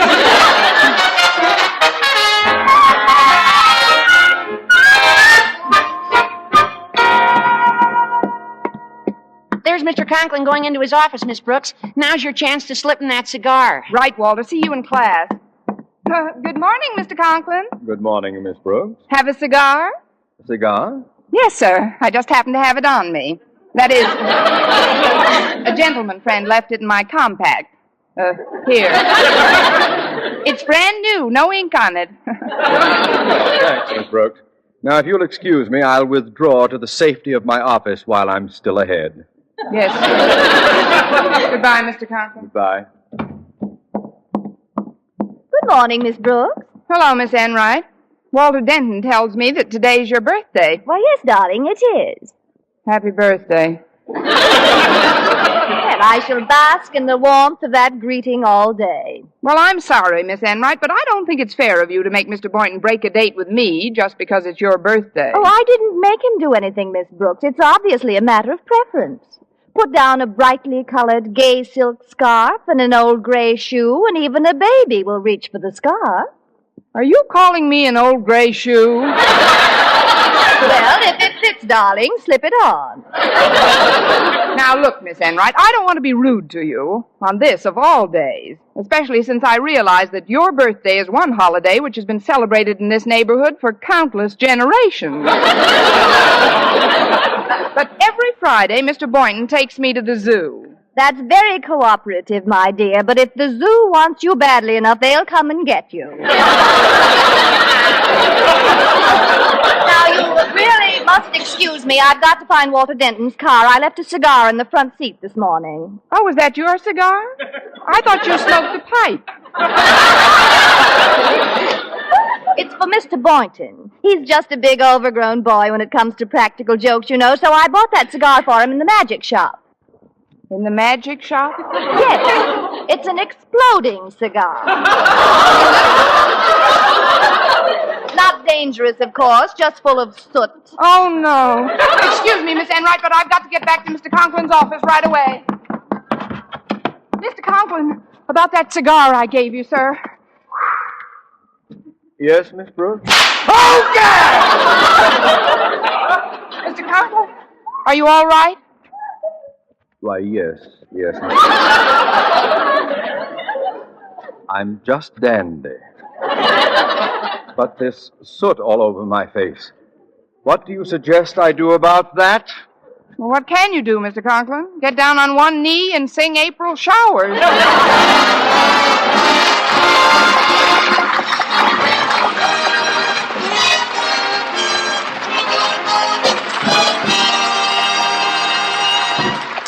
Our Miss Brooks, starring Eve Arden, will continue in just a moment, but first, here is Vern Smith. Now, proof that brushing teeth right after eating with Colgate Dental Cream helps stop tooth decay before it starts. Continuous research, hundreds of case histories, makes this the most conclusive proof in all dentifrice research on tooth decay. Eminent dental authorities supervised hundreds of college men and women for over 2 years. One group always brushed their teeth with Colgates right after eating. The other followed their usual dental care. The group using Colgate dental cream as directed, using Colgate's exclusively, showed a startling reduction in average number of cavities, far less tooth decay. The other group developed new cavities at a much higher rate. No other dentifrice offers proof of these results. Modern research shows decay is caused by mouth acids, which are at their worst right after eating. Brushing teeth with Colgate's as directed helps remove acids before they harm enamel. Yes, Colgate's contains all the necessary ingredients, including an exclusive patented ingredient for effective daily dental care. So remember, always use Colgate dental cream to clean your breath while you clean your teeth and help stop tooth decay. Well,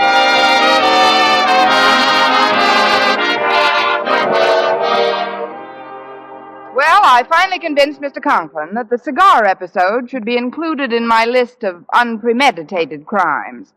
Then when lunch period dragged itself around, I hastened to the cafeteria to see if Miss Enright was with Mr. Boynton. She wasn't, so in 4 seconds flat, I was. I waited all during lunch for him to break our date for that afternoon, but he remained strangely silent. So while we were drinking our coffee, I summoned all my feminine wiles and subtly remarked, "Is I is or is I ain't your baby?"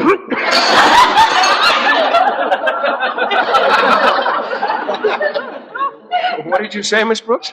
Nothing, Mr. Boynton. Here's a napkin. It's just that I get a distinct feeling of guilt emanating from your side of the table. Guilt? What makes you say that? You paid for my coffee. It's all right. You can pay for mine next time. I paid for yours last time. We're even. But today is Friday, Mr. Boynton. Is that right? That's right. And we usually go to the zoo on Friday. Isn't that so? Yes, that's so. Well? Well, what? Is I is or is I ain't your baby? If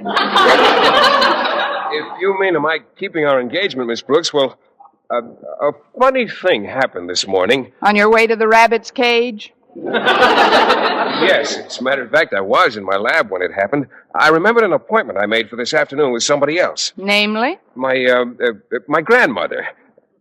That's it. My grandmother came into town unexpectedly this morning, and I promised to take her out for the day. She's rather helpless, you see, because, well, she's quite far along in years. You're not just clacking your crockery, Doc. It so happens, Mr. Boynton, that I know your grandmother. You do? Yes, she's 27 years old, and she teaches English at Madison High School. Miss Brooks, I've decided that rather than stoop to deception, I'd better be honest about this thing. What I told you just now about my grandmother, it isn't true. No. No, I made a date with Miss Enright for today, but only because it's her birthday, Miss Brooks. She told me her folks were living in another part of the country, and... My folks live in another part of the country. Well, Miss Enright also said she didn't have too many friends. I don't have too many friends. But Miss Enright is 27 years old today. My folks live in another part of the country. I'm sorry, Miss Brooks. I just didn't want your feelings to be hurt. Don't worry about my feelings, Mr. Boynton. I've sent away for a plastic set. Hi, Miss Brooks, Mr. Boynton. Hello, Harriet.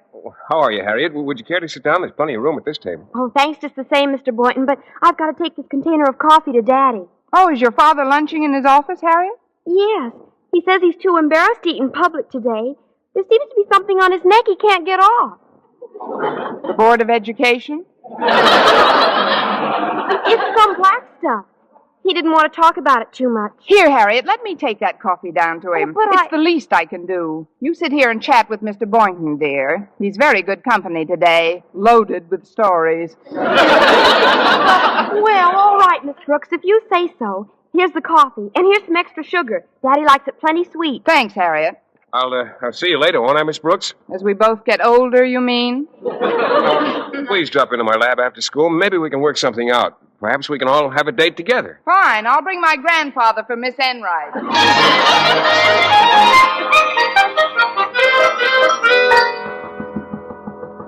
Come in. I met your daughter in the cafeteria, Mr. Conklin, and she gave me this coffee to bring you. What happened to her? Pulled up lame? Well, as a matter of fact, sir, I wanted to sort of atone for some of my earlier transgressions. Well, don't stand there. Pour some coffee in a cup for me, please. Yes, sir. I'll just get this cover off. It's on pretty tight. Well, I hope it's hot. If there's anything I can't stand, it's cool coffee. Oh, I'm sure it's piping hot, Mr. Conklin. I can tell by the way the container feels. This lid is so... Let me help you. No, it's coming now.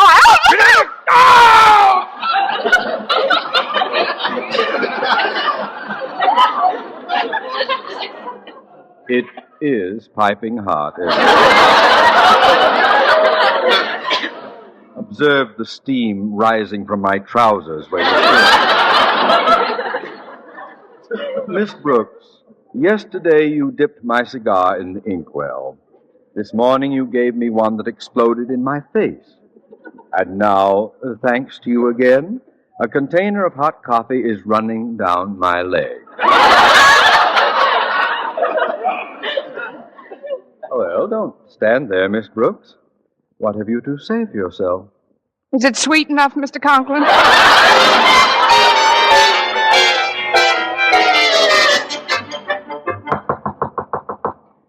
If it isn't Miss Brooks, come in. I said come in. You are Osgood Conklin? I am. No doubt you heard of Bush's department store. I have. Well, I'm Bush. I'm a little pooped myself.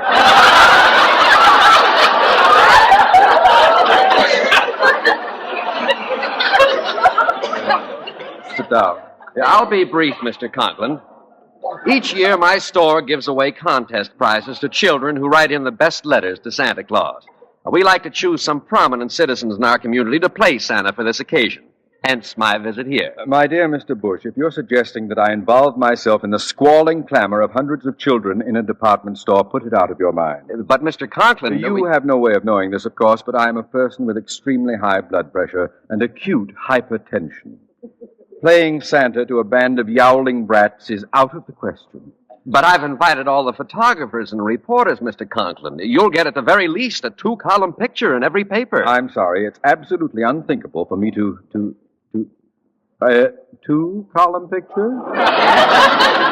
Of course. You see, we've picked the winning letter, and you're the ideal choice to present the grand prize this afternoon. Why me? Because you're a school principal, and the contest winner is a little 7-year-old girl who wants to be a teacher when she grows up. A teacher? Well, I guess I can arrange it. I'd hate to disappoint a child, especially this obviously backward little tyke. What time shall I be there, Mr. Bush? 4 o'clock sharp, please, and thank you so much for accepting our invitation. You're welcome, I'm sure. Now, if you'll excuse me, sir, I must inspect some new gym equipment that just arrived. Of course, Miss Conklin. Oh, before I leave your office, may I use the phone? Certainly. It's right there on my desk. I'll see you at 4, Mr. Bush. Right, thank you.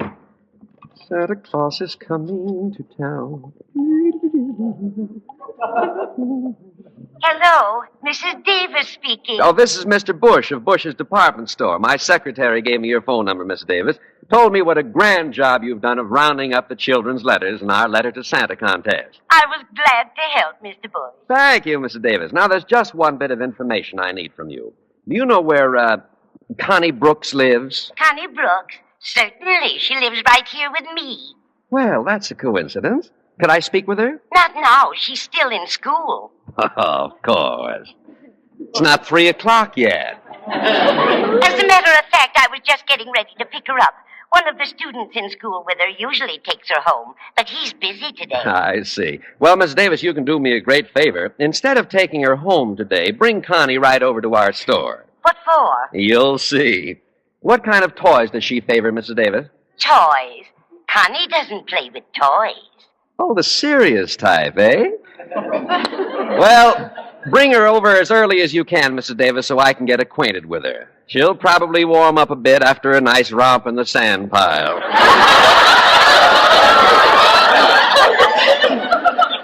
Now, remember, Mrs. Davis, don't tell her why she's coming to the store. I'd like it to be a surprise. It'll be a surprise, all right.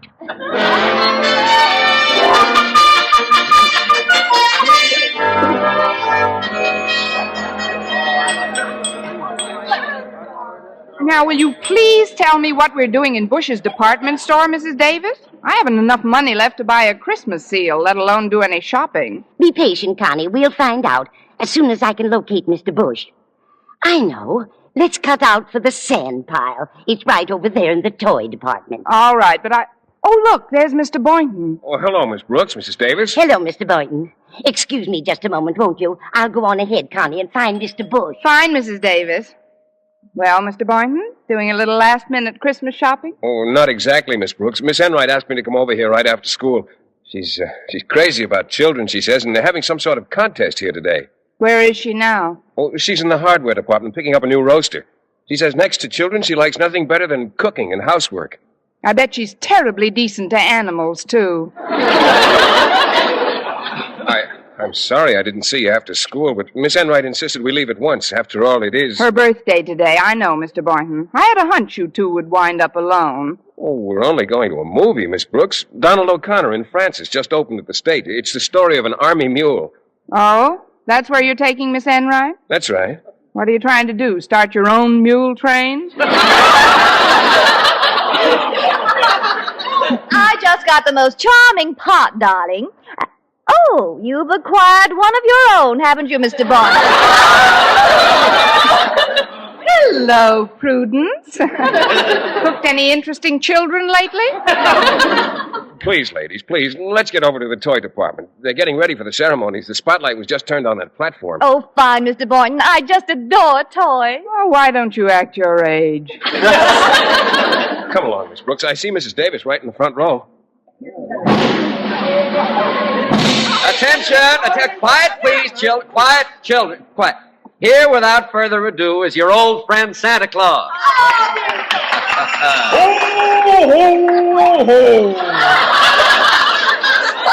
Merry Christmas, kiddies! Why, that's Mr. Conklin. Is it really? Of course. I'd recognize that bloodthirsty cheerfulness anywhere.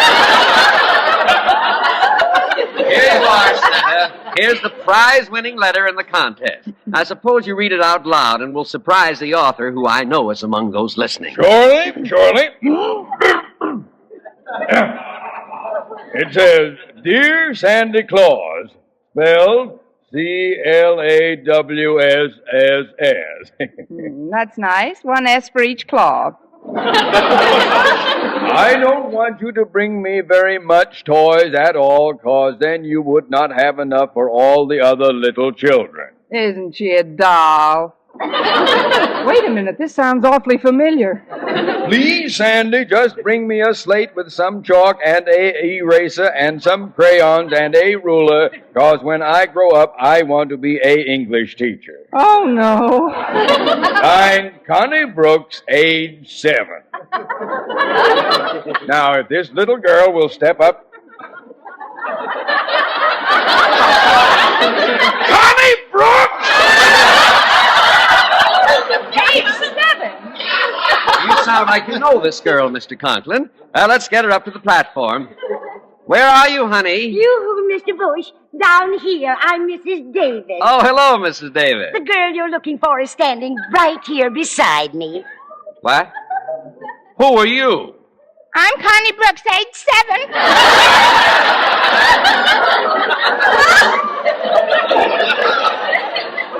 Miss Brooks, what's the meaning of this? Yes. What is this hoax? Oh, there was no hoax intended, gentlemen. Mrs. Davis must have absent-mindedly put my letter in with the other kids. When I wrote that letter, I was actually 7 years old. You were never that young, darling. Oh, this is terrible. The press and photographers will be here any minute. Give me that bag of toys, Mr. Conklin. This girl gets nothing. Now, hold on there, Mr. Bush. The contest rules clearly state that the winner must be a child. If Miss Brooks was 7 years old when she wrote that letter, she's entitled to take home anything she wants from the toy department. Yes. I think you've got something there, Mr. Boynton. Oh, this is terribly embarrassing. Miss Brooks, if you'll just leave the premises before the press arrive, you may have anything in the toy department you desire. What do you want? Mr. Bush, this is Mr. Boynton. Wrap him up.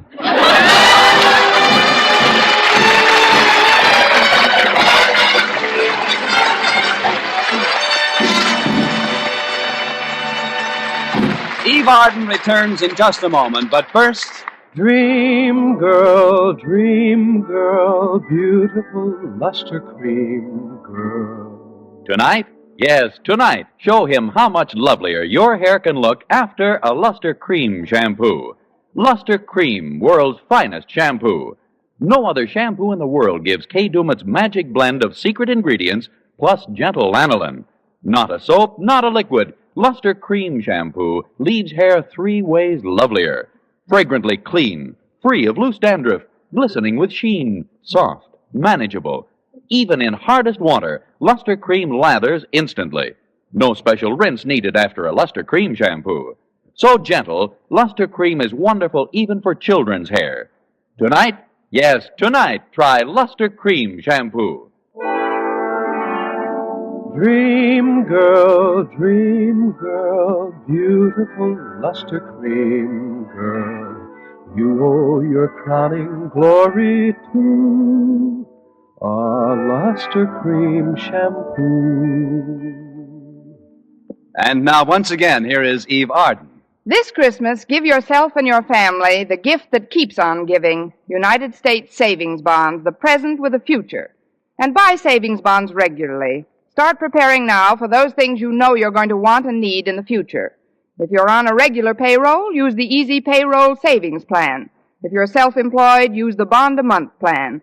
Invest today in security, your own economic security and the security of your country. Buy United States savings bonds today. Next week, tune into another Our Miss Brooks show brought to you by Luster Cream Shampoo for soft, glamorous, caressable hair, and Colgate Dental Cream to clean your breath while you clean your teeth and help stop tooth decay. Our Miss Brooks, starring Eve Arden, is produced by Larry Burns, directed by Al Lewis, with music by Wilbur Hatch. Mr. Boynton is played by Jeff Chandler, Mr. Conklin by Gail Gordon. Others in tonight's cast were Jane Morgan, Dick Crenna, Gloria McMillan, Mary Jane Croft, and Hal March.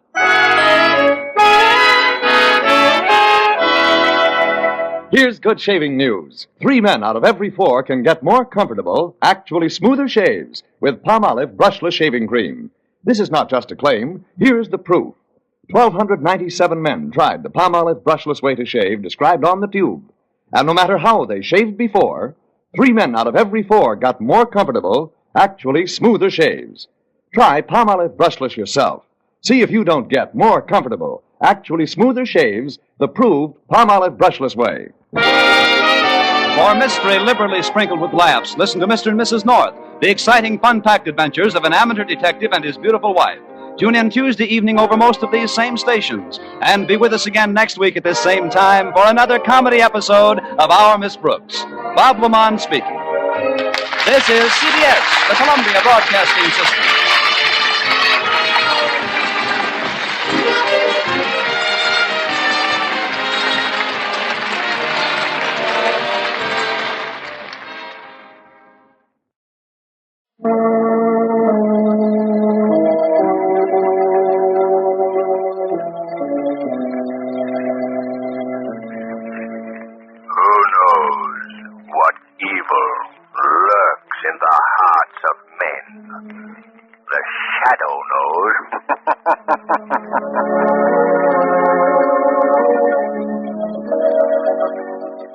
Ladies and gentlemen, as we near the start of the happy holiday season, the Blue Coal Dealers of America wish you, the members of their vast unseen audience, the merriest Christmas ever.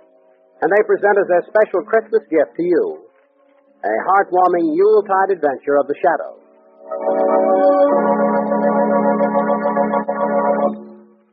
Before the Shadow starts his adventure, I'd like to add my Christmas greetings to those of the Blue Coal Dealers of America. You know, their product, Blue Coal, is the modern equivalent of the old-fashioned Yule log. You can depend upon Blue Coal to bring warmth, good cheer, and comfort to your home 24 hours of the day. And with each order of Blue Coal is included the free extra home heating service of your friendly Blue Coal dealer. Is your bin well filled for the holidays? If not, phone your neighborhood Blue Coal dealer first thing in the morning.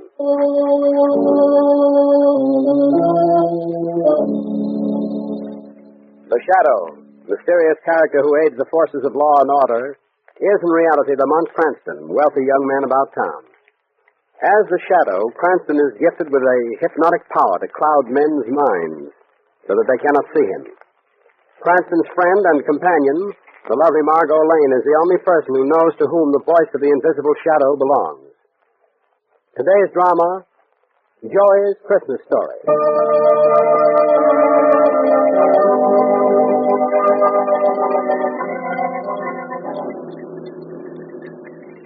Was there any particular destination you was wanting me to drive you to, Mr. Cranston, hey? I'm looking for little Joey, the newsboy. Oh, well, if it's a paper you want, I could stop at any... No, we're looking for Joey, Tweety. We have a special date with him that we keep every Christmas season. Oh, you mean like a Rendus bull, huh? That's right, Shrevey. Every year for the past 3 seasons, we've taken Joey on a tour of the toy sections of all the department stores. Oh, well, now, ain't that nice? You know, this time of year, I get wishing I was a kid again myself. Ain't that silly? No, of course not, Tweety. We all feel that way. You know, my friend and acquaintance, Big Charlie, of whom you have heard me speak? Yes? Well, him and me used to have some fun at Christmas time when we was kids. That is, till Big Charlie spoiled it. Well, how was that? Well, he got us banded from all the toy departments in the stores. Why? Oh, just on account of one peachy little thing he used to do. Well, what was it? Giving Santa Claus a hot foot. That was a fine thing to do. Oh, look, come on. There's little Joey on the corner. Stop your cab, Tweety, will you? Hey, Mr. Cranston. Gosh, I thought maybe you wasn't coming. Well, how are you, Joey? I'm fine, thanks. Hello, Miss Lane. Hello, Joey. Are you all set for our little excursion, Joey? Well, I still have a couple of papers left. Oh, well, how many papers have you? Let's see. 2, 4, 6, 8, 10, 11. 11 I got. 11, eh? Well, do you think $5 would pay for them? Gosh, $5. Gee, Mr. Cranston, you shouldn't give me that much picture. Now, throw your papers away and we'll hop into the cab. Well, would you mind if I don't throw them away? Well, I mean, it's being almost Christmas and everything. Well, I like to give them away to some certain people who couldn't maybe afford to buy one. Why, sure. Go ahead, Joey. Gosh, thanks again, Mr. Cranston. Hey, Willie, here's a paper. Compliment to Joey. Oh, he's a swell kid.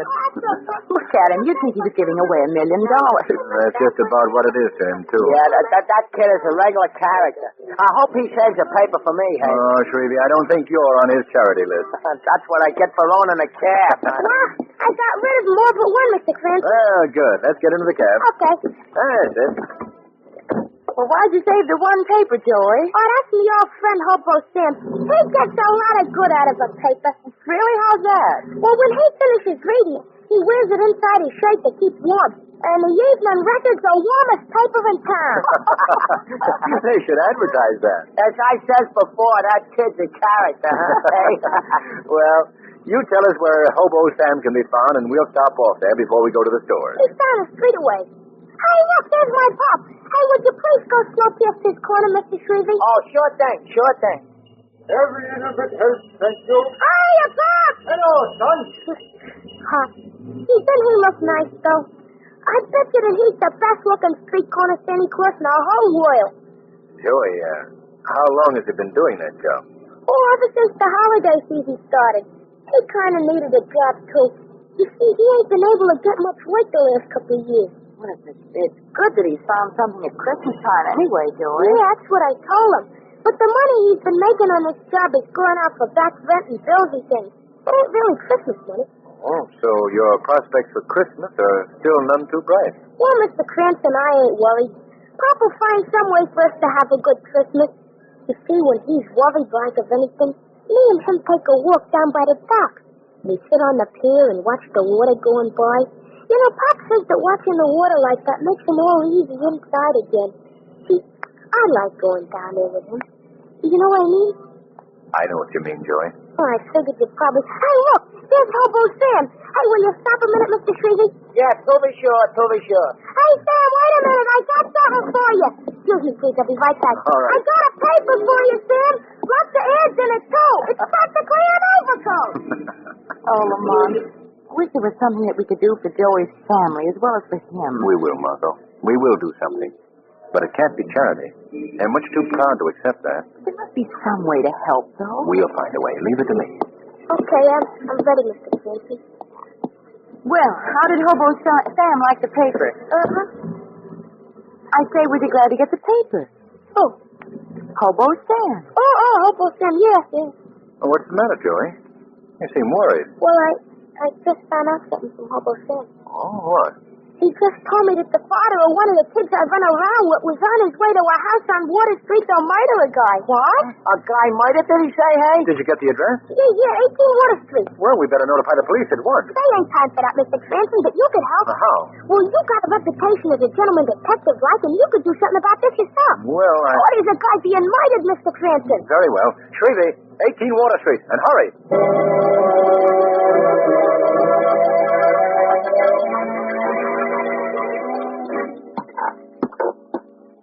Are you sure you got the right address, Joey? This is just an old deserted warehouse. I know this is the right place, Miss Lane. A lot of the men come here to play cards and stuff. Well, we'll see what's in this room here. Come on. Lamont, look at this room. Yes. Furniture broken and strewn all over the room. Well, there's been a fight here, all right. Yeah, this must be the place. This must be it. Look, right there. Blood on the floor. Yes, I see it. No sign of a body, though. No sign of a body. No. Joey, what are you doing? Oh, just making notes in my notebook. I like to keep a record of how a detective works. This room looks as if a dozen men had staged a brawl here. Looks like dozen.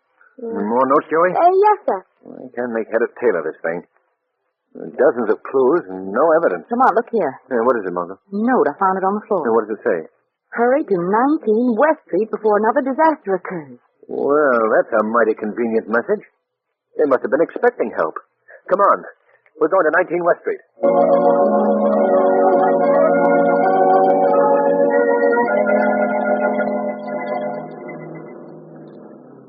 Oh, there's the number. 19 West Street. And I am tempted to add in a very unusual neighborhood this address is in. Yeah, it's just an old boarded-up tenement house. Well, let's have a look. How can we even get into the place? The doors are all barred. Yes. We may have trouble forcing an entrance. Oh, you think maybe the body's in here, Mr. Chris? I never make predictions in a case like this, Joey. No predictions. Well, how do you spell predictions, Mr. Chris? Oh, please, Joey. Forget your notebook for a moment, will you? Yeah, but it's all in a line of duty, Mr. Chris. Lamont, look up there by that window. There's a piece of paper tacked to it. Oh, yes. Get it for me, will you, Joey? Yes, sir. Lamont, what is all this about? Margot, I haven't the slightest idea. Here you go, Mr. Cranston. It's a note, all right. All right, let me have it. Please come at once to 66 Broome Street. Urgent. Hey, that's my address. That's where I live. Hurry, will you hurry?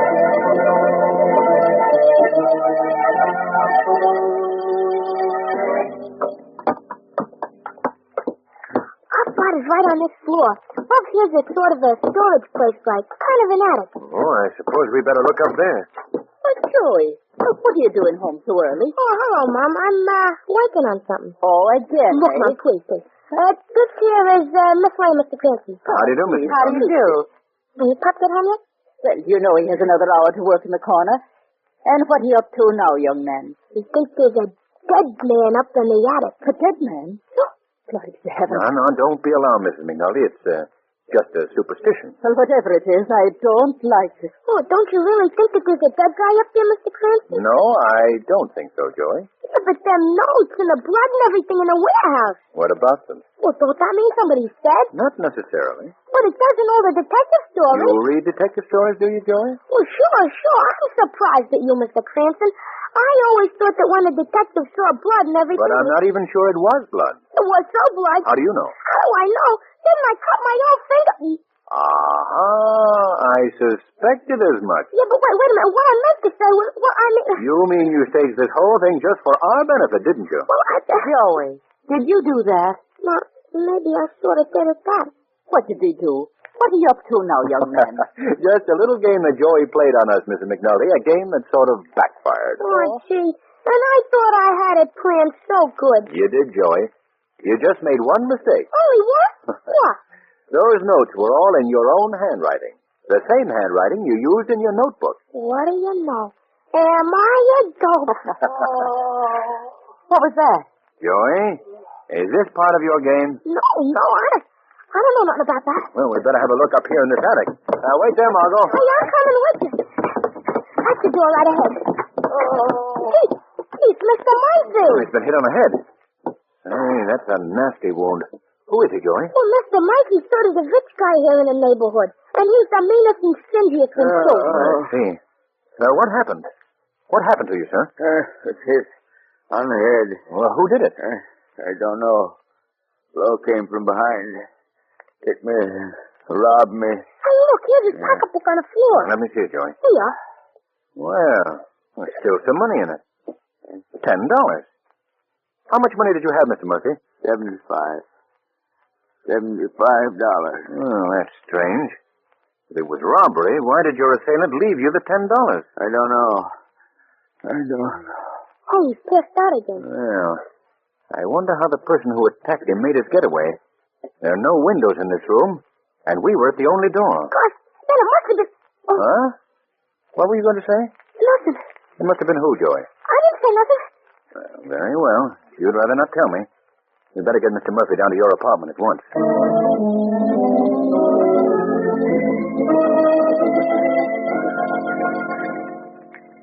Well, the wound isn't serious, but it might not be wise to move him until a doctor has had a chance to look him over. I'll phone for Dr. Collins right away. Oh, thank you very much, Mr. McNulty. Thanks.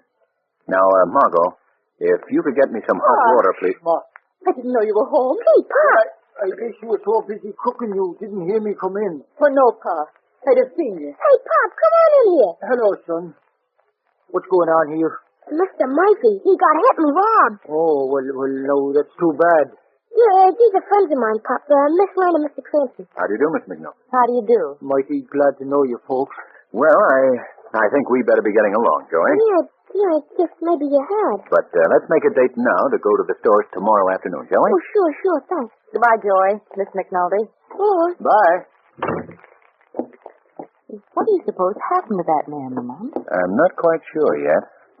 There are several things that are obviously not on the up and up. Wait a minute. What do you mean? Well, first of all, why should the crook, whoever he was, leave $10 in the man's purse? Yes, I thought of that. And secondly, how did he make his escape from that loft? And why was little Joey so upset by it? He almost revealed something to me up there, and then he changed his mind. Why do you suppose Mr. McNulty acted so strangely? I'm just as curious about that as you are, Margot. I don't believe his story about coming into the house unnoticed. Tomorrow, Margot, we're going to stop at Mr. McNulty's corner and have a little talk with Santa Claus.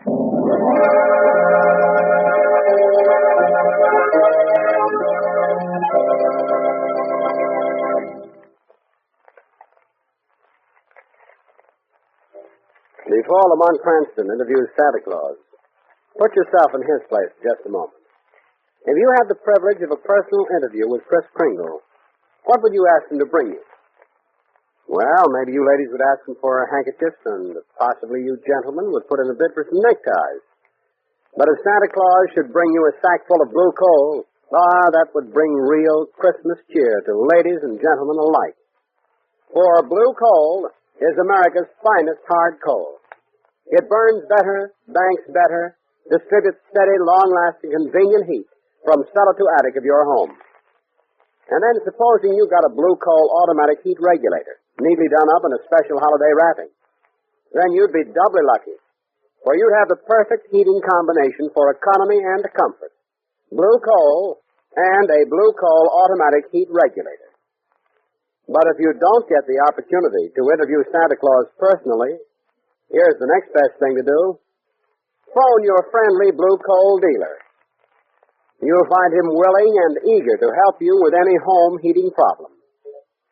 His name is listed in the Where to Buy It section of your classified telephone directory under the word Blue Coal. And now back to Joey's Christmas story.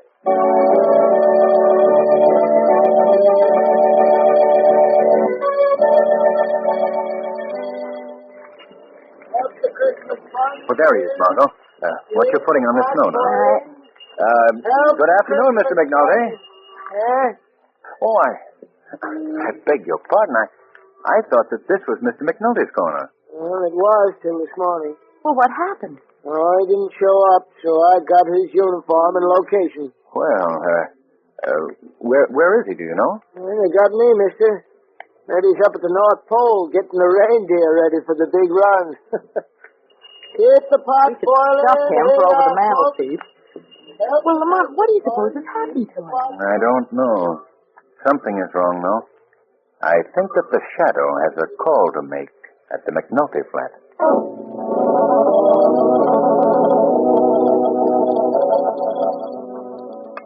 Now, let me see. Is that 2 cups of flour or 1 cup of flour? Oh, dear.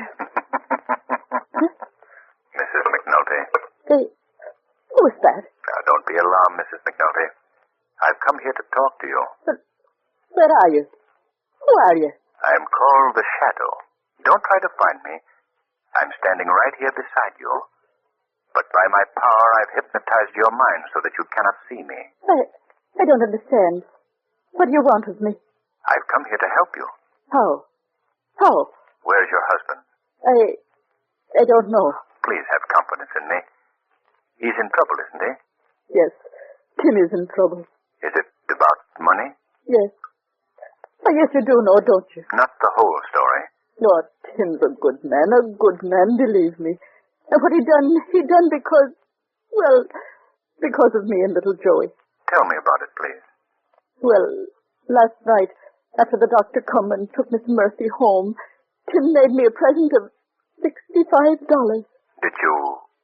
Did you know where the money came from? No. I mean, I wasn't sure. I asked him about it. I asked him where he come upon such a sum of wealth, and he avoided the question. I see.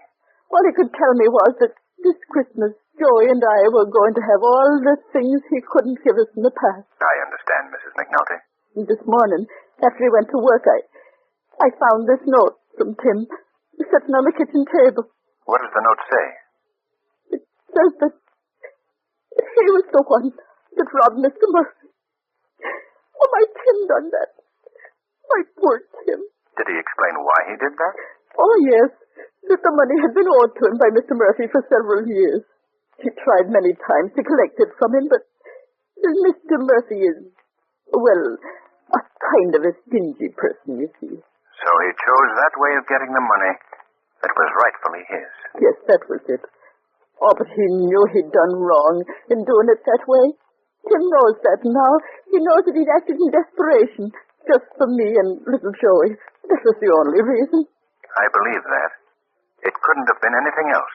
Now he's ashamed. He's ashamed most of all because little Joey knows he done it. You see, there's a back stairway from our flat to the attic, and Joey knows that. And he knew that his pop had used those stairs. Where do you think your husband's gone? Oh, if I only knew. But that isn't my only worry. Well, what do you mean? I'm afraid little Joey's gone, too. Why? He said he'd be home by 2 o'clock, and it's almost 6 now, and no sign of him. And about an hour ago, one of his little friends come by to find out where he was. He told me that Joey hadn't been on his corner all day. Now, Mrs. McNulty, don't worry. Please. I give you my word. They'll return. And everything will turn out all right.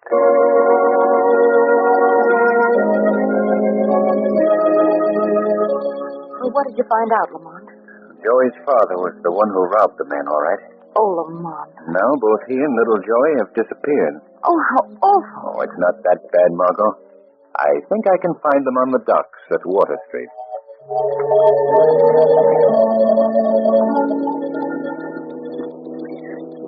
Why'd you have to do that to Mr. Murphy?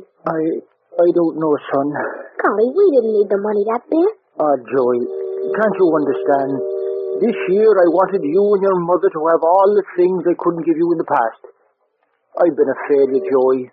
A failure. Oh, that ain't no way to talk. You've been a swell, Pop. Whatever you've done better than anybody in the whole world. Even Santa Clauses. You're the best Santa I ever seen. Better even than the real one. Ah, that's nice to hear, Joey, but say it so. Pop, I don't know what got into you. Don't you remember all the things you told me when we'd been down here by the river before? About courage and hope and the future and all the things you told me I should look for. That was for you, Joey, not for me. Yeah, but I'm proud of you, Pop. Whatever you are, that's what I am. And Mom feels the same way. We're all together. All for each other, honest. Joey is right, Mr. McNulty. Who was that? Who spoke? I did. Who are you? Men call me the Shadow. The Shadow? Holy smoke, it's the Shadow, Pop. You heard of him, the invisible guy. Yes, Shadow. If you've heard of me, then you both know that I'm here to help you. Did you hear that, Pop? The Shadow's gonna help us. Yes, but how? I know of the trouble that you're in, Mr. McNulty. I know what you did to Mr. Murphy. Oh, he wasn't to blame for that, honest, Mr. Shadow. Yes, I was. I was, Joey. But Mr. Murphy was a mean old man.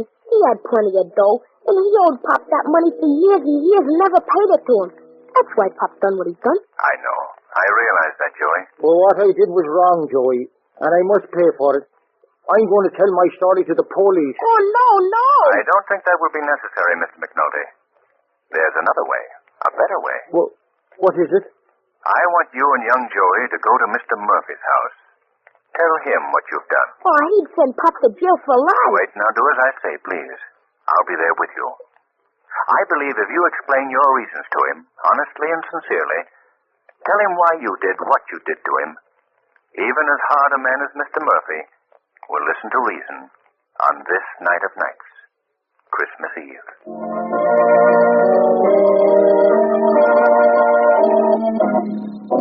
I know it. I had a feeling that you'd done this to me from the very beginning, McNulty. But I've come to ask your forgiveness, Mr. Murphy. Yeah. I've come here to ask you to understand why I did it. You robbed me. That was all. That's why you did it. But it was really Pop's money. Makes no difference. Turn you over to the police. We'll tell him it was Pop's money, too. Yeah, I'll never believe you. I'm the only one who knows about the debt. Remember that. That's where you're wrong, Mr. Murphy. You aren't the only one. Huh? Who was that? Oh, boy, the Shadow. He's here just like he said he'd be. Now, where are you? I can't see anyone. I shall remain quite invisible to your eyes, Mr. Murphy. But you're going to hear me, and you're going to do as I say. I don't understand this. I know all about this episode of the stolen money, and I realize that Mr. McNulty was wrong in what he did. But his reason for doing it is one that I shall always admire. What do you mean? Mr. McNulty has a family. A fine family, a wife and son. He loves them both very dearly. Things have not gone too well for that family for a long, long time. You wouldn't know what that means, Mr. Murphy. You can't realize how a man feels when he wants to give everything to his loved ones, and he has nothing to give. No, that doesn't justify... Wait, let me finish.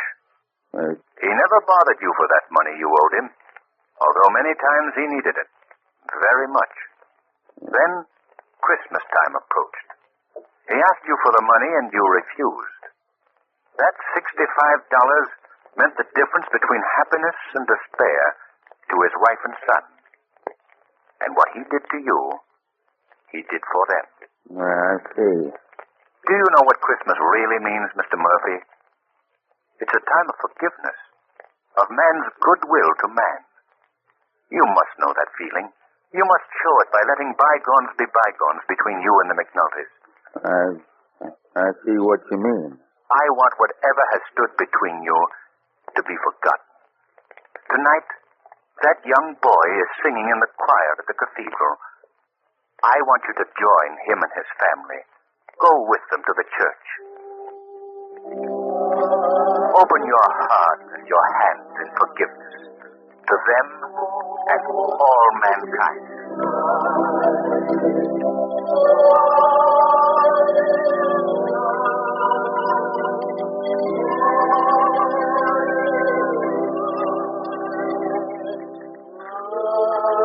Oh, that was so lovely, Lamont.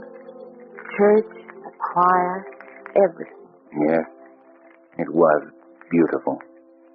Oh, look, Lamont. It's snowing again. Soft, gentle snow, covering the city with a blanket of white. See, that's almost like poetry, isn't it, Pop? Yes, Joey. Poetry. Shall we walk home, Mr. Murphy?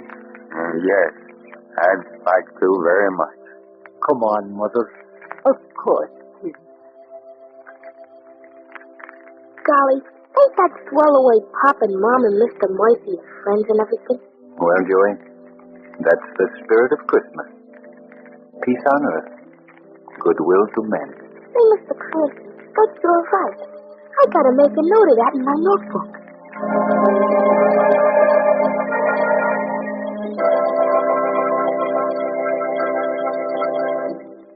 In just a moment, we'll hear once again from the shadow. But now, a Christmas message from John Barclay, America's home heating expert. Mr. Barclay. Thank you. And good evening, friends. Well, once again, Christmas Day is almost here. As I recall it, our last year's broadcast fell on Christmas Eve. And I'd like to repeat now what I told you then. I wish I could meet each one of you and personally extend to you the season's greetings. But not having that privilege, I do wish all of you, my unseen friends, a very Merry Christmas. And I especially include in that greeting all the John Barclay servicemen who carry the Christmas spirit of goodwill throughout the year by helping thousands of blue coal customers enjoy greater heating comfort. Now, there may be some of you householders who haven't yet completed your Christmas shopping. And to you I offer this suggestion. For a lasting gift that will be appreciated not only on Christmas Day, but throughout the years to come, I recommend a Blue Coal automatic heat regulator. Merry Christmas, friends, and thank you.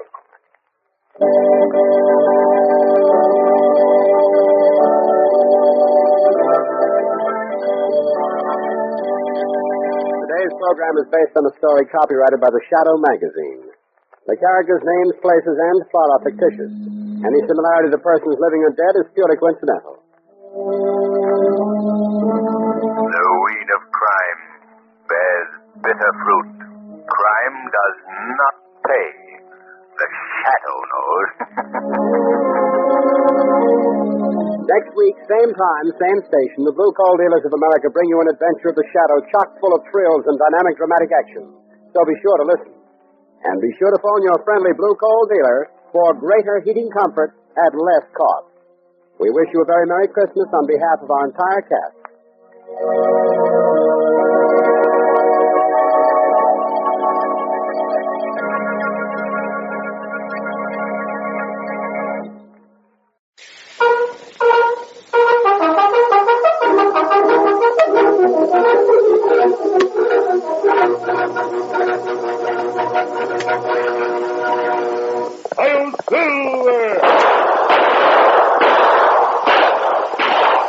A fiery horse with the speed of light, a cloud of dust, and a hearty hi-yo silver.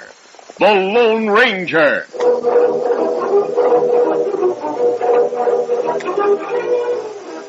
Before this exciting adventure, a word from our sponsor. General Mills, makers of Cheerios, the ready-to-eat oat cereal that gives you go power, and Wheaties, the breakfast of champions, present by special recording, The Lone Ranger. All over the country in every direction, how you doing is the question. And here's what the happy people have to say. Eating our Wheaties and doing okay. Yep, take Mickey Mantle, born in Oklahoma, star with the New York Yankees. From out west, where a man's a man. And what a man is Mantle. Say, Mickey's been eating Wheaties for years. Now listen, here's another champion with plenty of zing in his swing. Zing! That's a service ace for champion Pancho Gonzalez, a native Californian. He hits 'em hard, he makes 'em swish, and in the morning enjoys his dish of Wheaties. Sure, lip-smacking, taste-tickling, rib-sticking good. And there's a whole kernel of wheat in every Wheaties flake. Keep on eating your Wheaties and you'll be doing okay.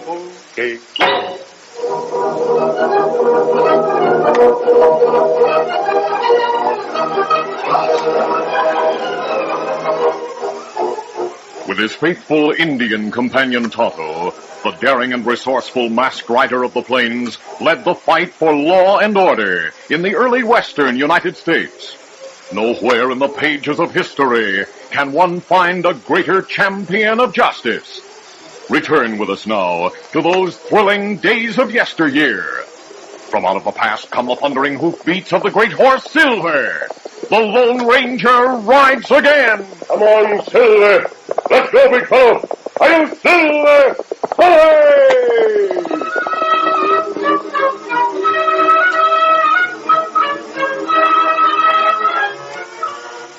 Throughout the world, the magic spell of Christmas Eve spread like a caressing blanket. In Omaha, 25-year-old Eric Flint and his bride of 2 weeks sat near the fireplace of a poorly furnished room. They, too, were wrapped in the spell of Christmas as they watched the candles burning on a Christmas tree. It was a small tree that stood on a table. There was room for only half a dozen candles. My first Christmas tree, Abby. You mean to say you never had a Christmas tree, Eric? Not even when you were a little boy? There used to be one in the orphanage, but there were a lot of us. You've had more than your share of hard luck. I sure hope things will be different in the West. I do wish I might go with you. So do I, dear. But it'll be better if you wait until I find the right town and get established. I'll send for you just as soon as I can. I'll not even be able to write to you until I know where you'll be. You write and hold the letters. You can send them to me all at once when I have an address. Oh, Eric. Eric, dear, I'll write one every day. By next Christmas, we'll be together in our own home in the West. And then we'll have a great big Christmas tree.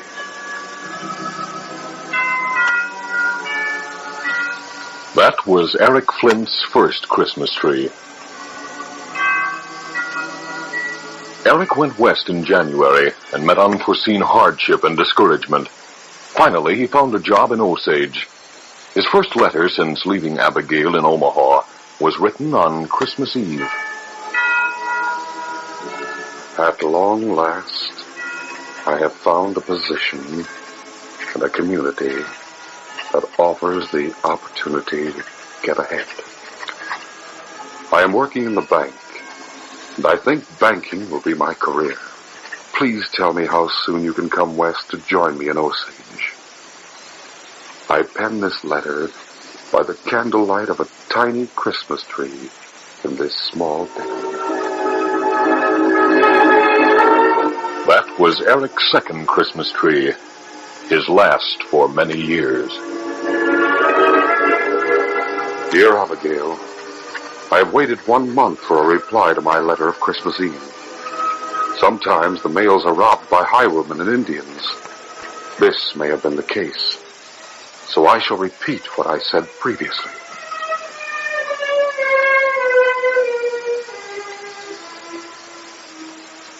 Dear Abigail, I have written several letters to you without the favor of a reply.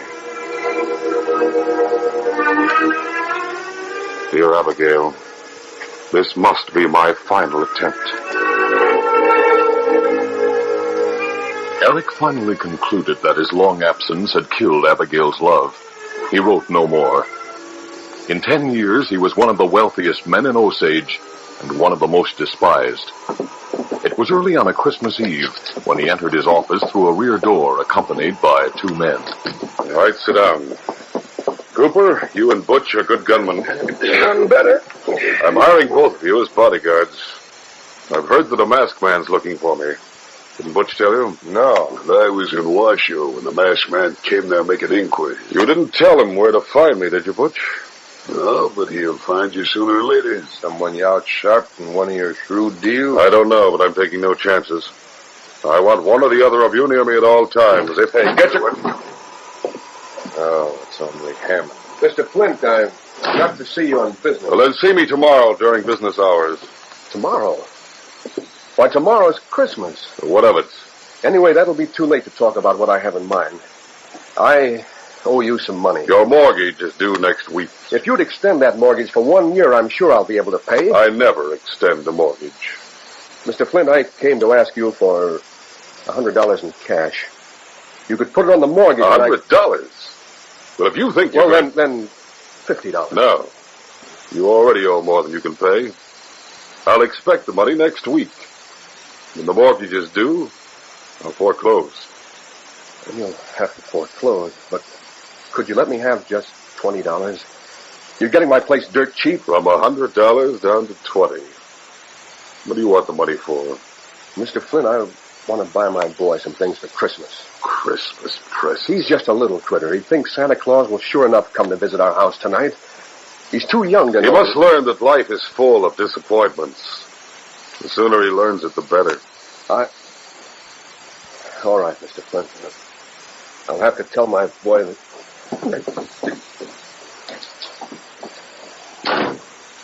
I have no time for sentiment. It interferes with business. Hey, look, the window, the face. Mask. The masked man.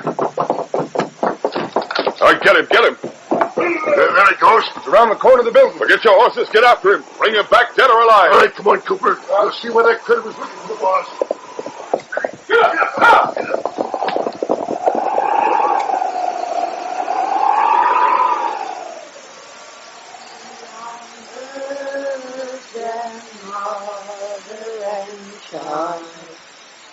Holy infant, so tender and mild, sleep in heavenly peace.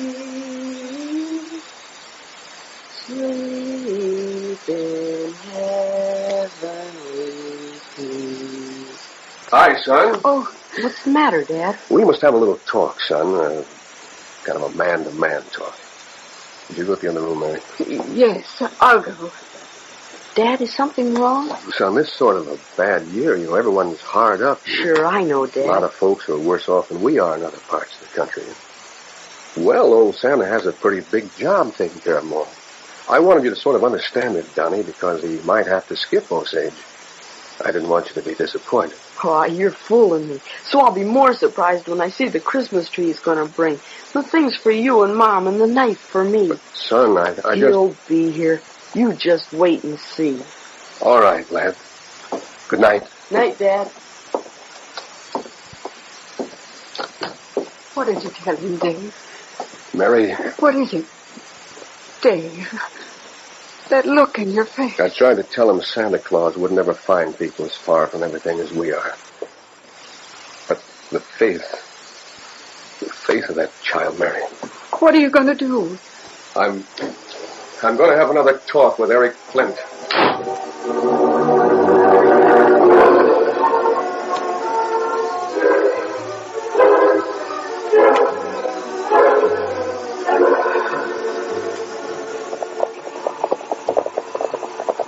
Flint's bodyguards rode hard in pursuit of the masked man, but were quickly outdistanced. After a couple of miles, they gave up the chase and turned their tired horses back toward town. As they halted and dismounted behind the bank, they little suspected that in their absence, Dave Hammond had returned and was with Eric Flint for the second time in less than an hour.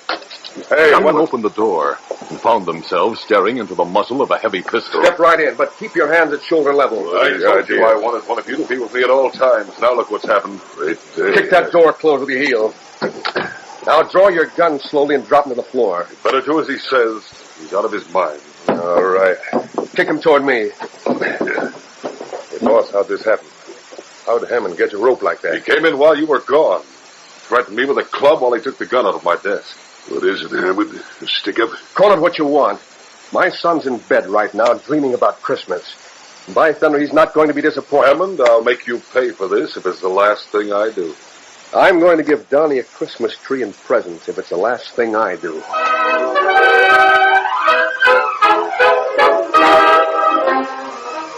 We'll continue our Lone Ranger adventure in just a moment.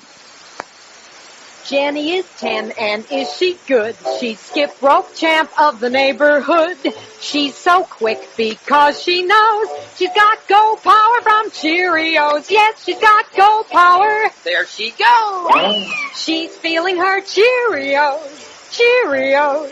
Cheerios. That makes sense. Try Cheerios, the wonderful oat cereal that's shaped like a little letter O, and you'll agree. You'll like that delicious toasted oat flavor, and Cheerios is ready to eat.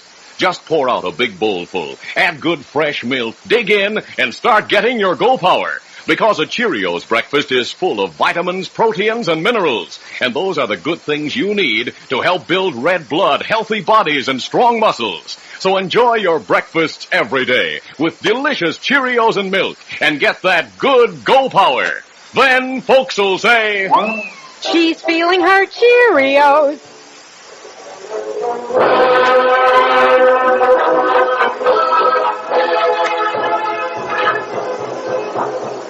Now to continue. After outdistancing the gunman who had been hired to protect Eric Flint, the Lone Ranger rode in a wide circle to reach a woods near town. Tonto was waiting in camp at the edge of the woods. Easy, steady, big long time in town, Kimosabe. Did you find Eric Flint? Yes, Tonto. Everything we heard about him from the people in Washoe is true. What do you think of Flint? Well, he's to be pitied, Tonto. He's a bitter man without a friend in the world. You talked to him? I didn't have a chance. The gunman saw me at the window. I had to leave in a hurry. I think... What matter? Look over there, in the clear space between the woods and town. Ah, 4 men coming this way. Tonto, in the moonlight, one of those men looks like Hammond. The man ahead might be Eric Flint. Stay here with the horses. I'm going to try to get closer. The 4 men traveled south in single file along the edge of the woods, while the Lone Ranger, moving silently, paralleled their course in the shelter of the trees. He saw that the hands of the 2 gunmen and Eric Flint were tied behind their backs, while Hammond, walking in the rear, carried a gun. They turned into the woods and halted in front of a hunter's cabin. Hammond watched his prisoners closely as they entered, and he lighted a candle. This here, Flint, is where you and your hired gunslingers are going to spend Christmas. You want my property? Well, you'll get it. I'm moving out with my family the day after tomorrow. But tomorrow my son is going to have a Christmas present. You better drop that gun. It's dropped. He's smashed. Hey, he's the one who was looking in the window. Hammond, you must have returned to Flint's office, geared for trouble. I did. Another gunslinger working for you, huh, Flint? He's not working for me. I've been looking for you, Flint. I have something to tell you. That can wait. I have new plans. Hammond, I'm going to tie you hand and foot. Then I'm going to tie the feet of these gunmen. All of you lie face down on the floor. Anyone who makes a fast move is likely to be hurt. What about me? You lie down too, Flint. I'll have everyone tied. And you're going with me.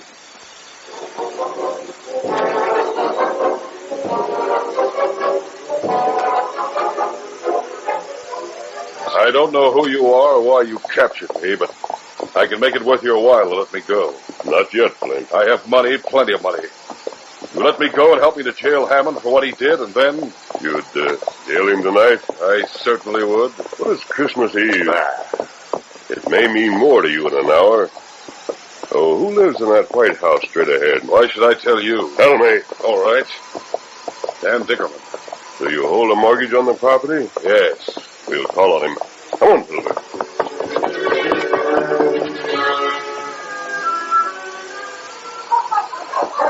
Happy sounds of laughter and gay voices could be heard from Dickerman's small house when the Lone Ranger halted Silver and dismounted. Glenn helped Flint to the ground. All right. Yep. Hear that, Flint? I hear it. We're going in there. I think you're due for a surprise. I don't know why the Dickerman family for Shields are happy. Going to lose their home in a few weeks. They're happy because they're alive and well, and they have each other. All right, we'll go inside. Whoever you are, come in, and welcome. Come right in and join the party. Come on in. Merry Christmas! What? It's Mr. Flint. This man is my prisoner. Your prisoner? Suppose I told you your contract with Eric Flint was illegal. Legal? Suppose Eric Flint could be put into jail the way he has treated a number of people. That's not true. You can't put me in jail. Every agreement I've ever made is legal and binding. Be quiet, Flint. Dickerman, we can't put Flint in jail without a complaining witness. Will you come with me at once and ride to the county seat? I wouldn't put any man in jail on Christmas Day. Not even Eric Flint. You might try Joe Blake. He lives across the street. He's owing money on a mortgage. Thanks, Dickerman. Come on, Flint. We'll call on Blake.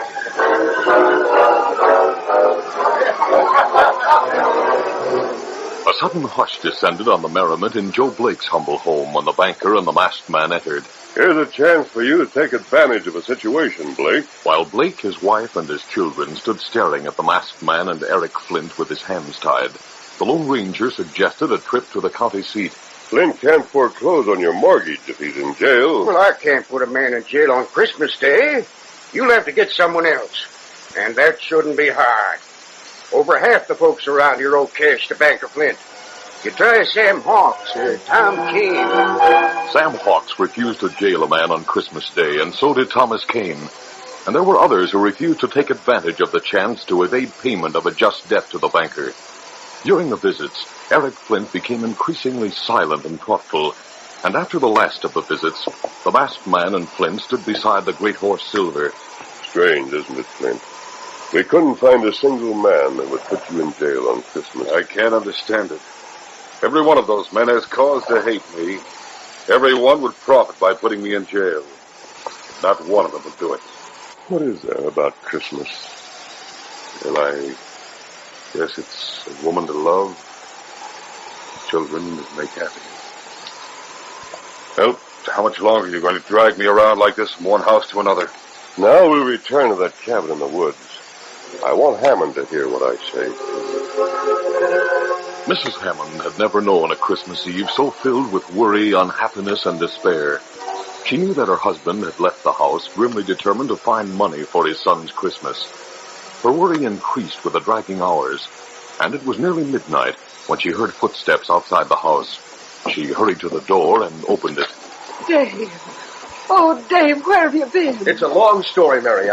I called on Eric Flint. Wait till you hear about him. What did you do to him? It wasn't me, it was the masked man. But let me tell you from the beginning.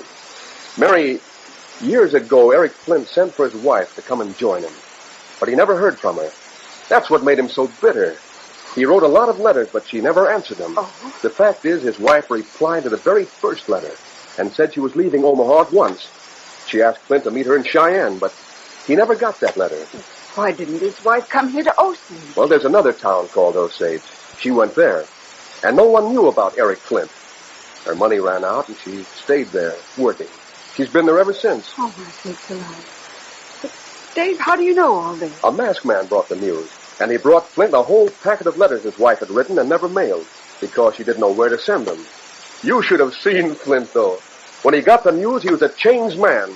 He let out a yell and waved his arms and started shouting, "What a Christmas! What a Christmas! Mary, you never saw such a changed man."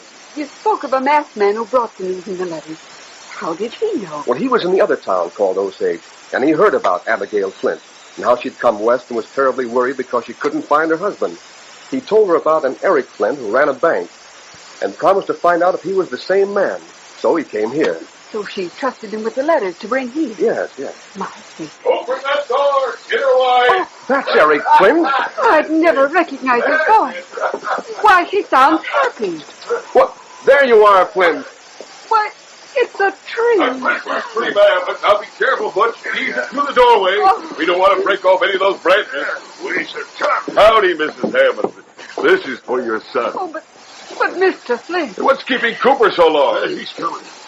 He's loaded. Oh, I see him. Hurry up there, Cooper. We must get those toys and clothes spread out. Mr. Flint, all those things. I almost had to pull a gun on Jake to get him to open up his store. Look, Mary, look. A knife and shoes and a wooden gun, a woolen shirt. These all for down. There's lots more in those packages, Mary. And some things for you and Dave as well. But you two will have to hang the trimmings on the tree and fix the candles. I have a million things to do. I've got to get a wagon and a strong team and load her down with Christmas presents for my wife. Oh, Dave told me about her, Eric. I'm so glad. You two, Butch and Cooper, what are you standing around for? Just give me a breath. Well, never mind your breath. You have other presents to deliver. Now, you go back to the store and get those things for Dickerman and Blake and all the others. Yes, sir. Hey, wait a minute. Tell them I've left town. I'm going to meet my wife. And when I get back, we'll talk about renewing all those mortgages for another year, or 2 years, or as long as it takes for the boys to pay them off. We'll tell them, boss. And tell them all a Merry Christmas.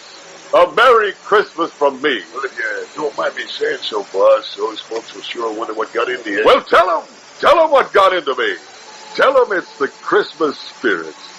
Tell them it happened to me just like it did to Ebenezer Scrooge. He had the spirits to help him. And I had the Lone Ranger. A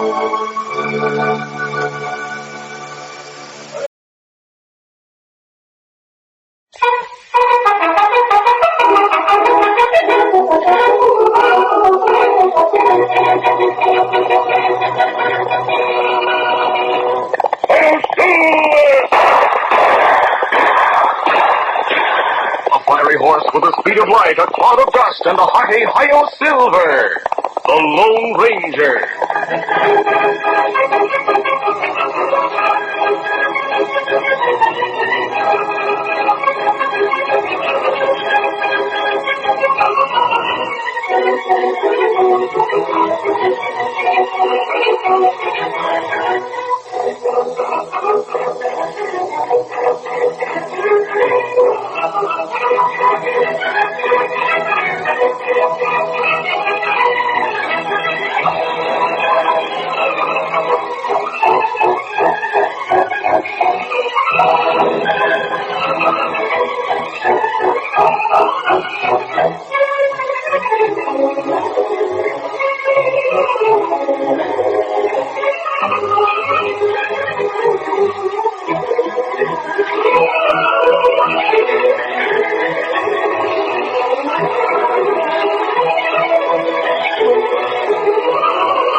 With his faithful Indian companion Tonto, the daring and resourceful masked rider of the plains led the fight for law and order in the early western United States.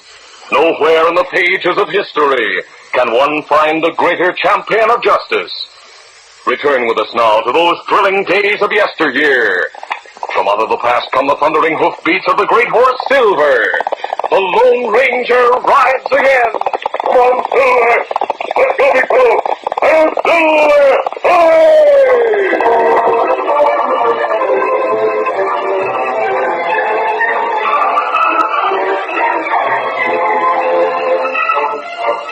This is a story of 3 Christmas trees that figured in the life of Eric Flint. The first was in a small, poorly furnished room in Omaha. Eric was 25 years old and happy with his bride of 2 weeks. Christmas Eve, Eric. Our first Christmas together. And my first Christmas tree. Oh, no, Eric. Not really. It's true, Abby. You mean to say you never had a Christmas tree? Not even when you were a child? I told you about my childhood. Wasn't an easy one. An orphan, you know. Well, that's behind you now. Let's look to the future. Why, in just a month, you'll be starting for the West. And 1 year from now... Oh, Abby, I have a feeling that the West is going to be good to us. I wish I might go with you. Oh, not right away, dear. It'd be better if you stay here where you have friends until I get established. But you'll send for me soon, won't you? Why, of course. And you'll write often. I'll write you, too. I'll write every day. Oh, but I'll not know where to send the letters. You hold the letters until I find a place to settle. I do hope it will be soon. Don't you worry, dear. By next Christmas, we'll be together in the West. We'll have a new home and a new life. That was Eric's first Christmas tree. During the year that followed, Eric met hardships and discouragement. There was little he could write that was hopeful. He moved restlessly from place to place, never stopping long. After long months, he came to Osage and found work to his liking. He decided to send for his wife. It was Christmas Eve when he wrote the letter. Dear Abigail, I am writing by the light of candles on a Christmas tree. It's a small tree in my bedroom. I have it because it takes me back to last year when I was with you. I've decided to settle here in Osage. I've secured a position in the bank. I think I can make it a career. You were going to write me every day and hold the letters until I gave you an address. Please send them now. And pray join your devoted husband soon, so we may build our home together. That was Eric's second Christmas tree. There was no reply to Eric's letter. He wrote repeatedly, and hearing nothing, finally concluded that long absence had killed Abigail's love. He devoted all his time and energy to work in the bank, and his advancement was rapid. He had no friends and wanted none. He drove hard bargains and was known for his shrewd deals. When the banker died, he bought the business and became more heartless and unbending than ever. Inwardly, he resented the happy homes of other men, and he hated Christmas, which had become a symbol of the hopes and happiness he had lost. In 10 years, he became one of the wealthiest men in the community, and one of the most despised. It was early on the night before Christmas when he entered the rear door of his office with two men. All right, sit down over there. Cooper, you and Butch are considered good gunmen. None better. I'm hiring both of you as bodyguards. You afraid someone you swindled will gun you? I've never swindled anyone in my life. Well, maybe you stayed within the law, but you've made some mighty sharp deals. I'm a good businessman, that's all. Maybe it's good business to drive folks out of their homes so you can add dollars to your bankroll. But I don't know. Are all good businessmen afraid of being shot? It's only that a masked man's looking for me.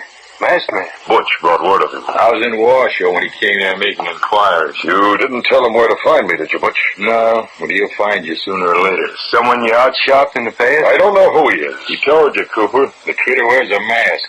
Also 2 guns tied low. I want one or the other of you near me at all times. Get your hand. It's only Hammond. Mr. Flint. Hammond, what do you mean by busting into my office like this?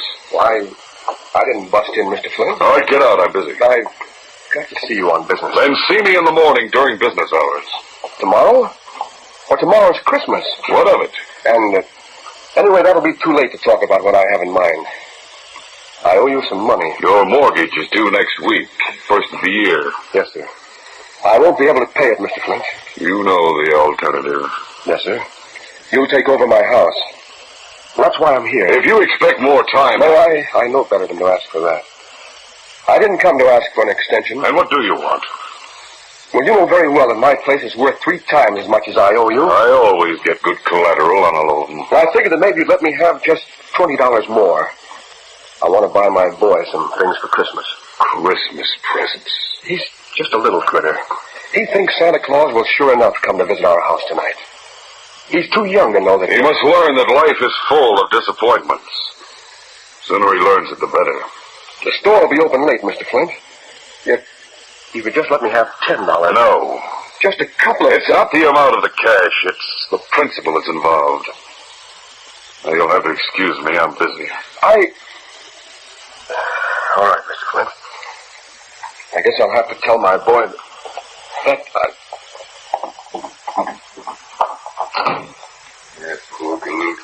I felt like giving him some cash out of my pocket. Well, I'd have done so, but I figured the boss wouldn't like it. And you're quite right. I have no time for sentiment.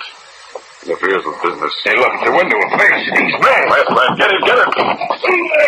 There he goes, around the corner of the building. Get your horses, get after him. Bring him back dead or alive. Come on, Cooper. We'll see why that critter was working for the boss.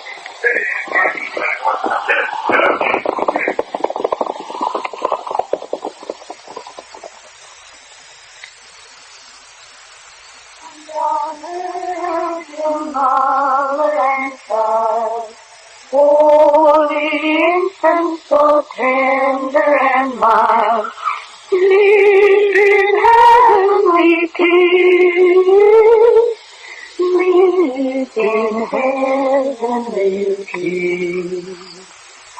Now, Donnie, dear, turn over and go to sleep. Where's Daddy? He had to go out on an errand. Good night, son. This is the happiest night in the whole year, Mom.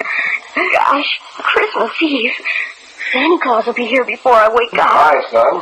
Oh, Dave, I didn't hear you come in. Dad! Gosh, I'm glad you got home before I went to sleep. So am I, son. I want to talk to you. Dave, you saw him? No luck, Mary. Oh, dear. What are you talking about, Dad? We've got to have a little talk. Man to man, just the two of us.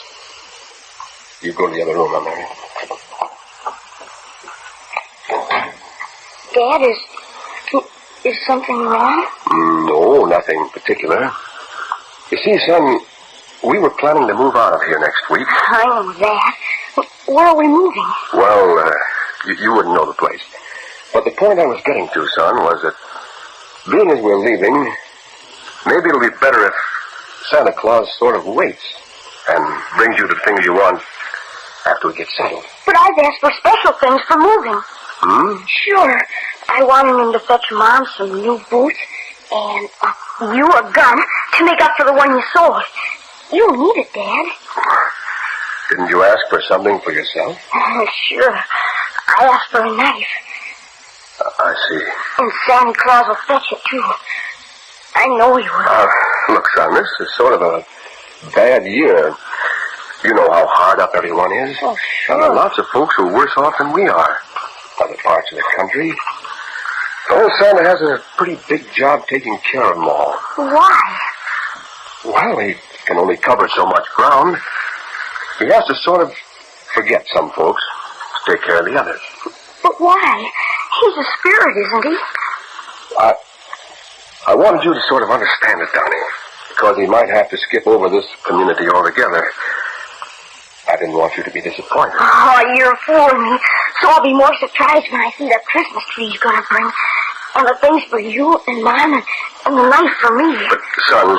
He'll be here. You just wait and see. All right, boy. Good night. Good night, Dad. What'd you tell him, Dave? Mary... What is it, Dave? Oh, that look on your face. I tried to tell him that Santa Claus wouldn't ever find people as far from everything as we are. But the faith of that child, Mary. What are you going to do? I'm going to have another talk with Eric Flint.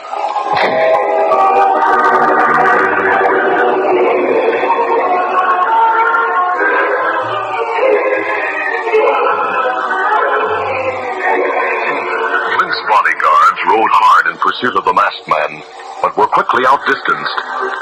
After a couple of miles, they gave up the chase and turned their tired horses back toward town. As they halted and dismounted behind the bank, they little suspected that in their absence, Dave Hammond had returned and was with Eric Flint for the second time in less than an hour. The gunman opened the door and found themselves staring into the muzzle of a heavy pistol. Step right in. Hey, what? But keep your hands at shoulder level. Hey, I told you I wanted one of you to be with me at all times. Now look what's happened. Great day. Keep that door closed with your heel. Now draw your gun slowly. Drop him to the floor. Better do as he says. He's out of his mind. I'll kick him toward me. Boss, how'd this happen? How'd Hammond get you rope like this? He came in while you were gone. Threatened me with a club while he took the gun out of my desk. What is it, Hammond? A sticker? Call it what you want. My son's in bed right now dreaming about Christmas. He's not going to be disappointed. You think that justifies the robbery? I'm taking only the cash you critters have in your pockets up to $20. That's all I'm taking. You're getting my house, Flint. That'll more than make up for what I'm doing. How do you expect to get away with anything like this? Don't you know what'll happen as soon as you lower that gun? I'll get away with this until after Christmas. After that, I don't care what happens. Now, you two face the wall and get your wrists behind your back. After I've got your rope, we're going for a walk. A walk? I'm taking you to an old shack I know of. You'll stay there roped until the day after tomorrow. Then what? And I'll be leaving town. I'll send someone to turn you loose. You just wait, Hammond. Just wait, that's all. I'll see you pay for this if it's the last thing I do. And I'm going to give Donnie a Christmas tree and presents if it's the last thing I do.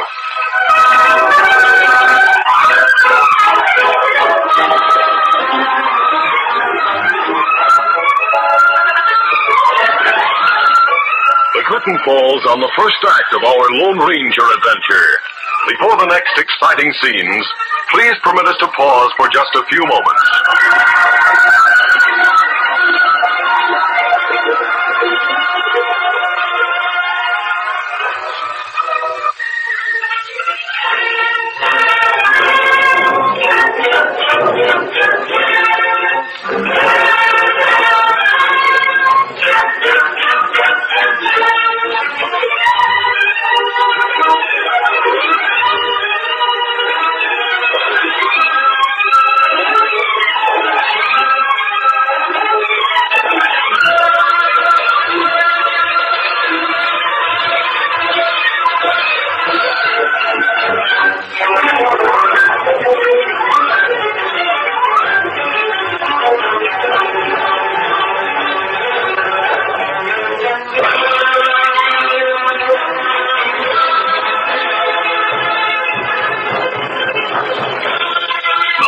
continue.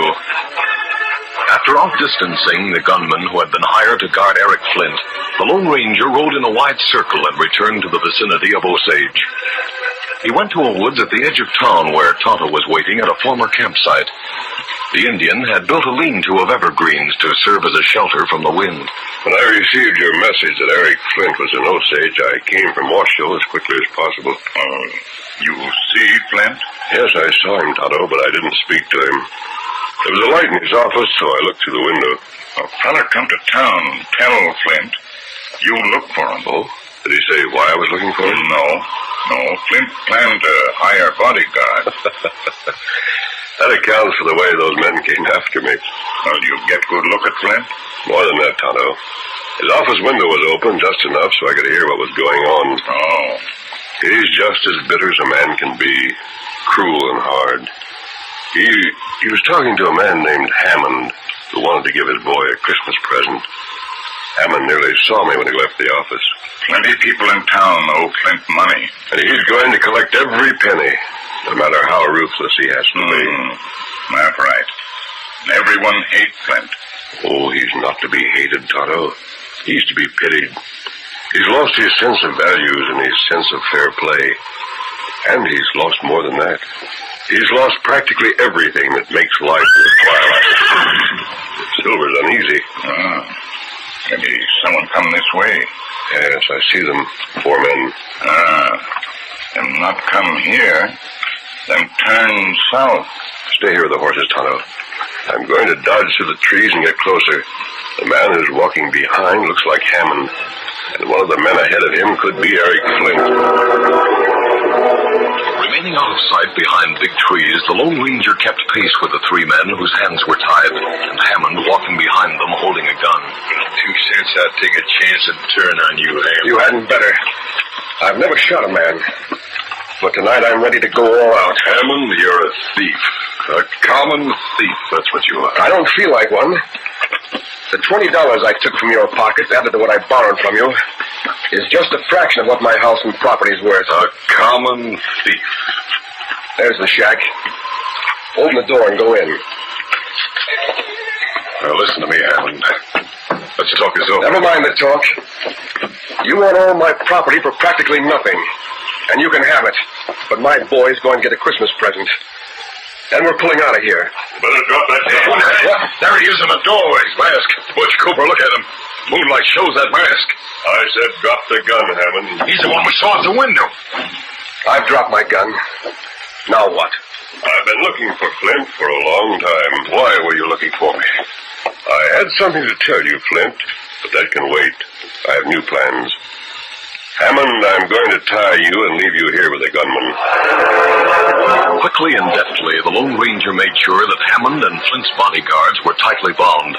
Then he hurried Flint to the camp where Tonto waited and gave the Indian a few instructions. And stand guard until I return to the shack. Me savvy. Oh, and one thing before you go, Tonto. While you were in town, did you hear of men who are in debt to Eric? Me hear of plenty. Give me some of their names. The masked man made a mental note of several names, then lifted Flint to the back of Silver and, riding double, guided the great white horse at a slow walk toward town. Where are you going to take me to? Kill me? I'm not going to kill you, Flint. Listen, whoever you are, mister. I'll make a deal with you. I have money, plenty of money. You help me jail Hammond for what he did, and then you'd throw him into jail tonight. I certainly would. But it's Christmas Eve. Humbug. It may mean more to you in an hour. Oh, look at those houses. Almost everyone is brightly lighted. A lot of people in those houses owe you money, don't they? What of it? Flint, at some time during your life, you must have heard the story of Scrooge. You're a lot like him. He said Christmas was humbug, and I agree. He was visited by the spirits of Christmas. They did a lot for him. Poppycock. Who lives in that White House straight ahead? Why should I tell you? Tell me. All right. Dan Dickerman. One of the names Tonto gave me. You hold a mortgage on that house, don't you? Yes, and he'll never be able to repay me. We'll call on him. Come on, Silver.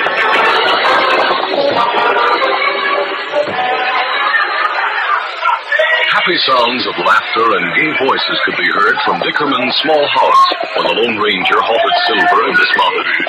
Flint's hands were still tied, and he had to be helped to the ground. Hear that, Flint? I hear it. They're going in there. And I think you'll be due for a surprise. I don't know why the Dickerman family should feel so happy. They're going to lose their house in another week. They're happy because they're alive and well. And they have each other. All right, we'll go inside.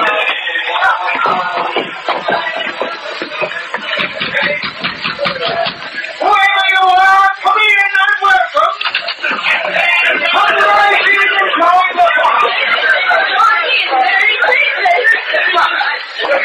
Mr. Flint. Walk ahead of me. Mr. Flint, we don't have to... That is, the mortgage isn't due until... A masked man. Mr. Flint, what does this mean? Can't you see my hands are tied? He's holding a gun on me. This man is my prisoner. Dickerman, you signed an agreement with him, didn't you? Yes, sir, but who are you and why are you masked? Are you going to be able to repay that money? No. But the mortgage isn't due yet. Suppose I told you that your contract with Eric Flint was illegal.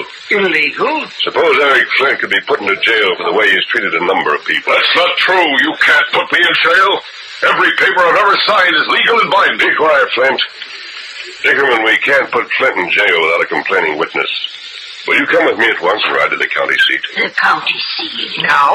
If we started right away, we could be there by noon tomorrow. We'll take Flint with us. But this is Christmas Eve. And tomorrow is Christmas. Christmas means nothing to Eric Flint. I wouldn't put any man in jail on Christmas Day, not even Eric Flint. Thanks for that, Dickerman. You're thanking me? Yes, and it's not sarcasm. I mean it. The Lone Ranger took Flint to another humble home where another man was trying to keep the spirit of Christmas for his children. Like Dickerman, Sam Blake was indebted to the banker. This might be a chance for you to take advantage of a situation, Blake. I can't put a man in jail on Christmas Day. I'd hate myself forever if I done a trick like that. Why, it'd be violating all the rules of peace on earth, goodwill toward men. No, sirree, you'll have to get someone else, and that shouldn't be hard. Most half the folks around here owe cash to Banker Flint. As the evening advanced, the masked man took Flint to other homes, and in every one the answer was the same. Jail a man on Christmas Day? Not me. Flint's manner was changing. After leaving the last house, he said to the Lone Ranger, I suppose I could get back my money by extending all those mortgages. Do you mean that, Flint? Well, of course, Christmas doesn't mean a thing to me. I can't understand it. Every one of those men has cause to hate me. Every one would profit by putting me in jail. Not one of them would do it. Not on Christmas. How much longer are you going to drag me around like this, one house to another? Maybe we've gone far enough. Let's return to that cabin in the woods. You'll have to help me mount again. These ropes in my hands make it kind of awkward. I'll remove the ropes. When I heard a masked man was looking for me, I thought... Well, no matter what I thought. Why were you looking for me? I had good news for you, Flint. But when I learned the sort of man you were, I didn't think you were ready to hear that good news. Good news?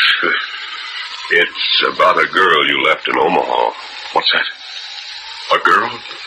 Omaha? Yes, the girl you married. Abigail. My wife. If you know anything about her, in the name of goodness, tell me. Do you hear me? Tell me what you know of Abigail. I'll tell you about her while we're riding back to Hammond. The evening had been a long one, filled with worry for Mrs. Hammond. The hours had dragged since her husband had left the house to call on Eric Flint. It was nearly midnight when she heard footsteps outside. She hurried to the door and opened it. Dave. Oh, Dave, where have you been? It's a long story, Mary. Wait till you hear about Eric Flint. What did you do to him? Well, it wasn't me. It was a masked man. Let me close the door. No, leave it open. You'll know why in just a minute. Mary, years ago, Eric Flint sent for his wife to come and join him. But he never heard from her. That's what made him so bitter. He wrote a lot of letters, and she never answered. Oh. The fact is, his wife replied to the very first letter, but he never got it. You see, there's another town called Osage.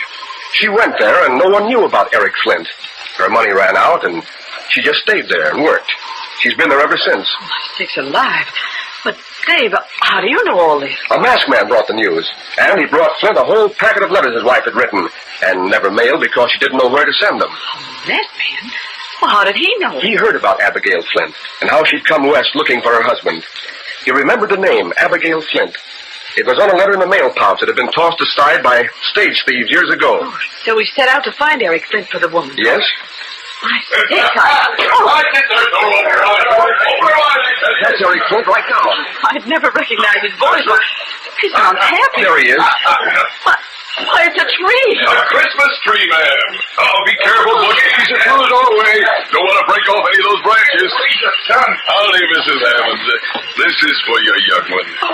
Good evening, Mr. Flint. What's keeping Cooper so long? He's coming. He's loaded down. Oh, I see him. Hurry up there, Cooper. We've got to get those toys and clothes spread out. It's just a couple of minutes to Christmas. You're loading me down, Mr. Flint, all these things. Almost had to pull a gun on Jake to get him to open up his store. Look, Mary, a knife, shoes, a wooden gun, a woolen shirt. Are all these for Doc? There's lots more in those packages, Mary. And some stuff for you and Dave as well. Hey, you two will have to hang the trimmings on the tree and fix the candles. I've got a million things to do. I've got to get a wagon and a strong team and load her down with Christmas presents for my wife. Dave told me about Eric. Oh, I'm so glad. You two, Butch and Cooper, what are you standing around for? We're just getting our breath, boss. Well, never mind your breath. You've got some other presents to deliver. Now get back to the store and get those things for Dickerman and Blake and all the others. Yes, sir. Wait a minute. Tell them that I've left town. I'm going to meet my wife. And when I get back, we'll talk about renewing all those mortgages for another year, or 2 years, or for as long as it takes. We'll tell them, boss. And tell them all a Merry Christmas. A Merry Christmas from me. If you don't mind me saying so, boss, those folks will sure wonder what's got into you. Well, tell them what got into me. Tell them it's the Christmas spirit. Tell them Eric Flint has got the knack of Christmas.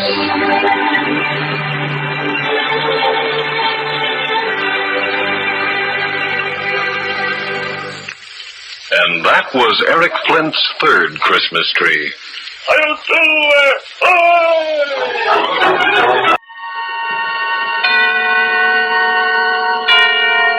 Suspense.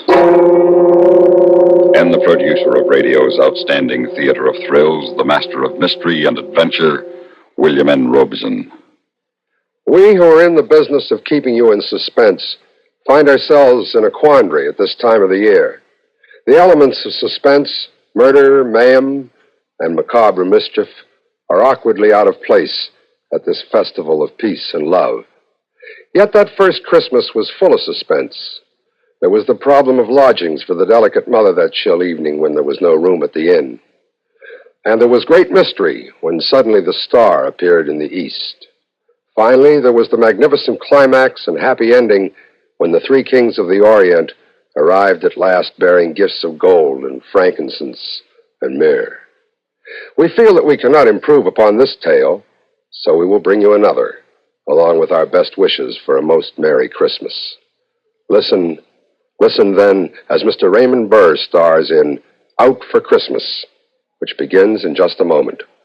Here's actress Joan Bennett. It's terrible to try to act with a dreadful cold. To feel better quickly, I take 4-way cold tablets, the fast way to relieve nasty cold distress. Yes, tests of 4 leading cold tablets proved 4-way fastest acting of all. Amazing 4-way starts in minutes to relieve aches, pains, headache, reduce fever, calm upset stomach, also overcomes irregularity. When you catch cold, try my way. Take 4-way cold tablets, the fast way to relieve cold distress. 4-way, 29 and 59 cents. Here's a word about another fine product of Grove Laboratories. Had dandruff for years? Now get rid of it in 3 minutes with Fitch Dandruff Remover Shampoo. 3 minutes with Fitch regularly is guaranteed to keep unsightly dandruff away forever. Apply Fitch before wetting hair. Rub in 1 minute. Add water. Lather 1 minute. Then rinse 1 minute. Every trace of dandruff goes down the drain. 3 minutes with Fitch. Embarrassing dandruff's gone. Fitch can also leave hair up to 35% brighter. Get Fitch Dandruff Remover Shampoo today. And now, Out for Christmas, starring Mr. Raymond Burr, a tale well calculated to keep you in suspense.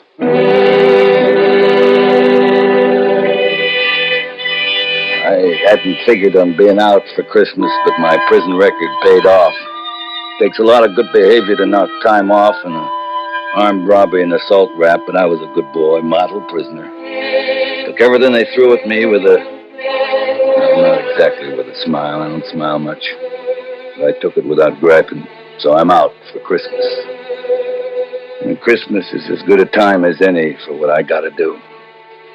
The town was cruddy. We got phony tin Christmas trees and the lampposts along the main drag and colored lights all over the joint, and Christmas carols screeching at you from loudspeakers everywhere. Even the saloons got red and green streamers all over the place, and the bar mirrors all frosted like snow. A big bowl of slop called Tom and Jerry they're pushing. Merry Christmas. Yeah. What would it be? A little Christmas cheer? Hot Tom and Jerry, maybe? Ain't you got any whiskey? Oh, sure. We got whiskey. Give me a straight shot. Okay. Can't you get anything on that jukebox but them Christmas carols? What's the matter? Don't you like carols? Oh, they stink. You won't think so after you get a couple of belts under your belt. Do you think so? Sure. It's Christmas, man. Yeah, so I heard. That tastes good. Real good. Say, you look sort of familiar. Don't I know you from someplace? I was wondering how long it'd take. The voice is familiar, and your eyes sort of... Joe Watson. Joe! I heard you was going to get out soon. Charlie Jones told me. But I didn't know you'd be out for Christmas. Yeah, they got big-hearted. Say, you put on a little weight. That's why I didn't recognize you. 30 pounds, prison child. But you look real good, Joe. Real good. Yeah. Where is Charlie? He been in tonight? Not yet, but he'll be around probably. Gotta see him. You know where he's living at? Yeah, he's got a room over on 4th Street. Room? I figured he'd be living in a flop house. Oh, not Charlie. He's doing okay since he got out. Got a steady job. How about you, Joe? You got a job lined up? Yeah, I got a job lined up. Good job? It'll be good. As good as I can make it.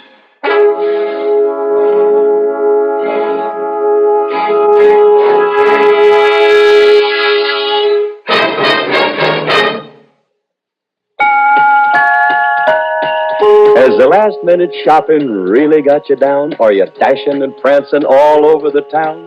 You bought a lot of presents and you still have lots to go? Well, Go, get a Scripto. you don't have to know a size. You don't worry about the fit. A new Scripto pen or pencil always makes a hit. For Mom or Dad or sister, Aunt Jane or Uncle Joe. Go, get a Scripto. Go, get a Scripto. Get a Scripto. Here's the easy, convenient way to finish all your Christmas shopping in a matter of minutes. With Scripto pens and pencils, available at stores everywhere. All Scriptos, costing $1 or more, are handsomely gift-boxed. See the famous Scripto Satellite. The Satellite outwrites any other pen you've ever used. Costs only $1.95. Enjoy one-stop gift shopping. Go, get a Scripto. Give a Scripto. Scripto. And now, starring Mr. Raymond Burr, Act 2 of Out for Christmas.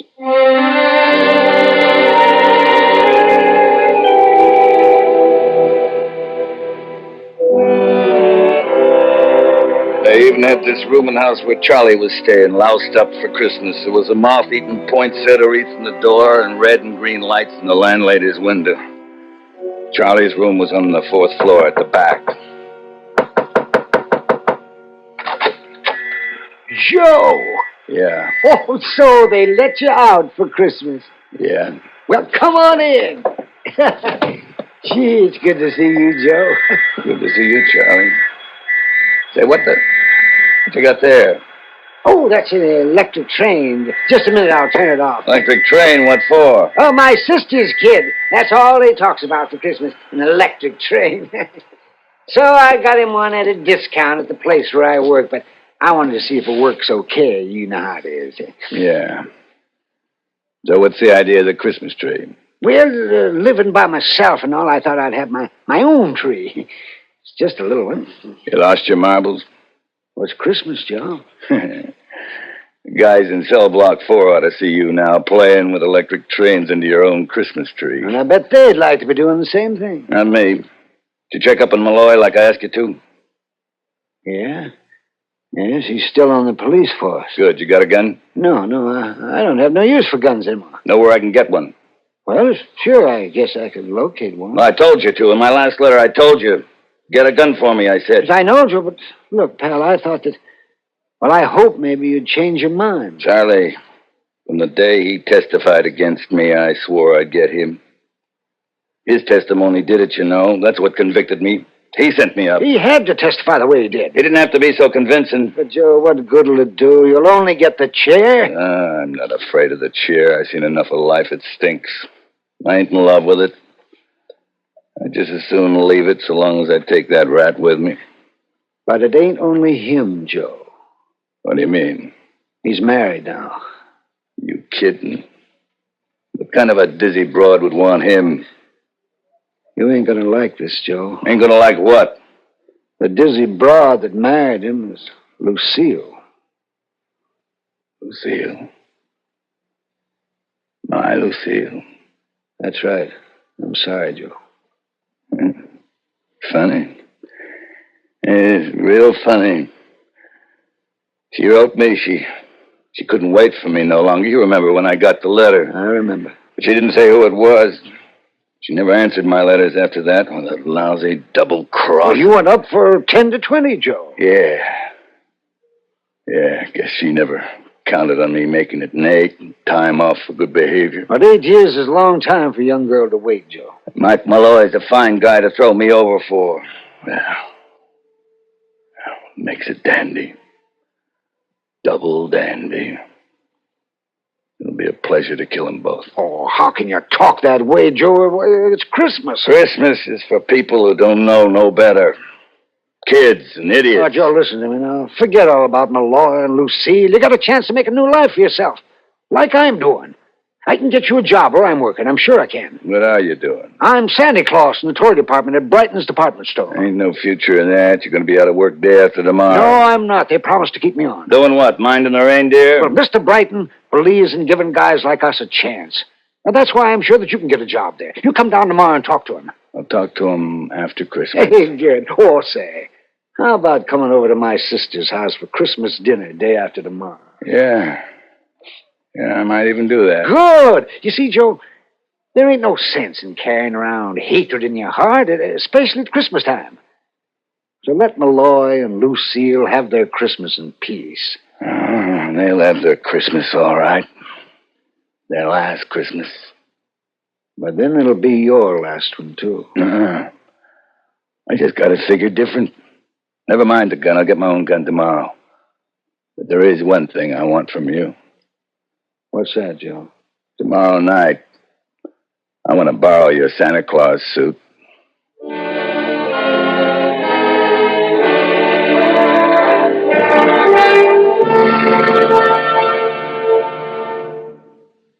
Holiday hustle make you queasy, stomach nervous and uneasy? Then Doodle you know about the little white chablets in the little green pocket roll? Just a-waiting for the moment when you need 'em to bring your acid indigestion under control. Chums are the little white tablets in the little green pocket roll. Tums for the tummy, T-U-M-S. Bring relief quicker than you'd ever guess. Best for any kind of acid distress. Keep 'em handy in the pocket roll. Keep your tummy under Tums control. yes, during the busy, bustling season, get quick relief from annoying acid indigestion. Always carry Tums, 10 cents. 3-roll pack, $0.25. Or get the new 6-roll pack with free metal carrier, 49 cents. And now, starring Mr. Raymond Burr, Act 3 of Out for Christmas.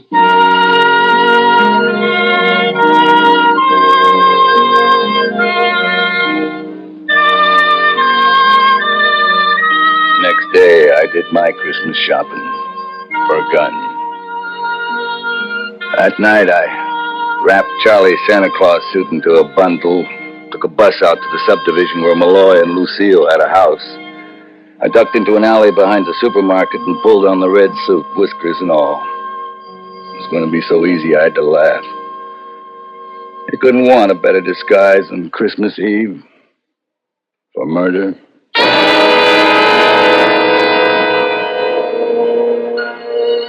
I didn't have any trouble finding the house, little boxed of a house like all the others in the street and decorated with colored lights like all the others. Nobody saw me, even if they had. Who is a better right than Santa Claus to be on the streets Christmas Eve? The gun felt cold in my pocket as I closed my fist around it and pushed the bell. Even it was wired for Christmas. Yes? Merry Christmas. Why, it's Santa Claus. Aren't you going to ask me in? Well, my husband isn't home yet. That's all right. I'll come in and wait for him. I don't understand. You don't believe in Santa Claus anymore, Lucille? You ought to. Who are you? Don't you recognize my voice? You sound like... Joe? Oh, no. Good old Joe. He was going to wait for me, no matter how long it took. Joe, I thought you were... In the cooler for keeps? I told you I'd come back for you. Here I am. Well, you're too late, Joe. Yeah, so I hear. How come you didn't wait, Lucille? I fell in love. With the guy who sent me to prison? With a no-good cop? He didn't send you to prison, Joe. You were guilty. I'd have beat the rap if he hadn't testified the way he did. He had to testify that way. He was only telling the truth. Yeah, so you could get me out of the way and steal my girl. Joe, you've got things all twisted. It all happened afterwards. I only met him at your trial. We fell in love afterwards. When I couldn't protect myself. Oh, Joe, I'm sorry. It just happened. You're telling me. Where is the fuzz? Who? The copper, your old man. He's still on duty. Working overtime to put the arm on some stiff on Christmas Eve. When will he be home? I expect him any time now. Good. I'm going to be glad to see him. Why, when you hate him so? Well, you see, I promised him something. Didn't he ever tell you? No. I promised to kill him when I got out. Joe. Tonight's the night, see? Well, you mean it. You've got a gun. Sure, I got a gun. And I'm going to use it. On both of you. Both of us? You both double-crossed me. I could kill you first, but I think I'll wait till your old man comes home. Ought to be interesting to see how he acts. I wouldn't be the least bit surprised if he tried to make a deal with me. A deal? Yeah, like shoot my wife but let me go free. Joe. What a terrible thing to say. You'll see what kind of a creep you married. Joe, do it then. But do it because I ask you. Kill me and let him go. I come to get you both. And I'm going to get you both. Together. How about some music while we're waiting? Turn on the radio. Go on, turn it on.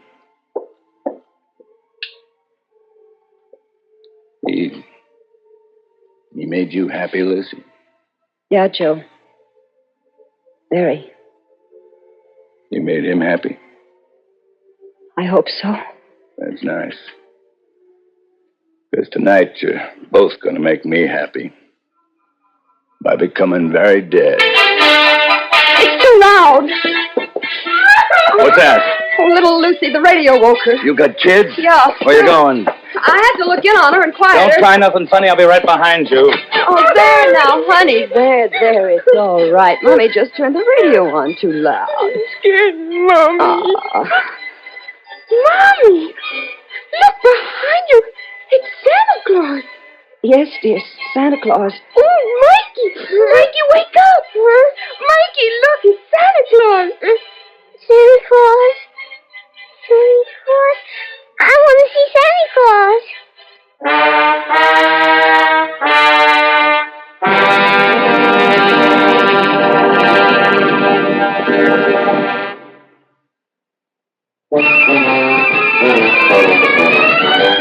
Of all leading filters, cigarettes, Kent filters best. Kent filters best. It makes good sense when you smoke Kent.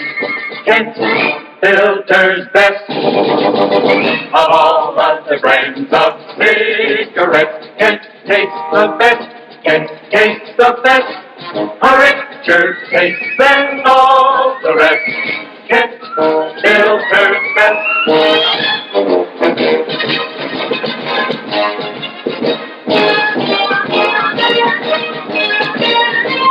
It makes good sense when you smoke Kent. Of all leading filter cigarettes, Kent Filter best. And now, starring Mr. Raymond Burr, Act 4 of Out for Christmas.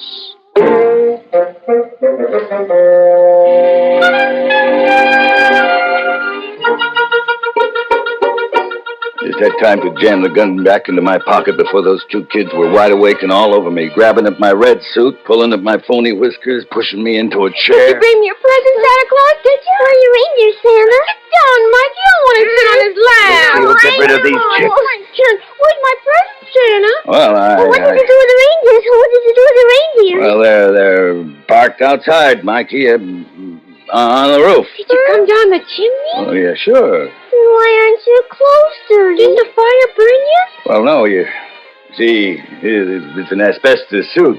Now, listen, you kids ought to go back to bed. Oh, no, Santa, please, we want our presents. I want to see the reindeer. See, you gotta get them off me. They're so excited, Joe. They've never entertained Santa Claus before. I ain't no Santa Claus. To them you are. Yeah. Santa Claus, Well, what? I want to kiss you. Me too, me too. Yeah, darn. All right, you kids. Now, listen to me. Yes, Santa Claus, I'm listening. Me too. You gotta go back to bed now. Well, I want my presents. Me too. You'll get your presents in the morning when you wake up. They'll be under the tree. You promise? I promise.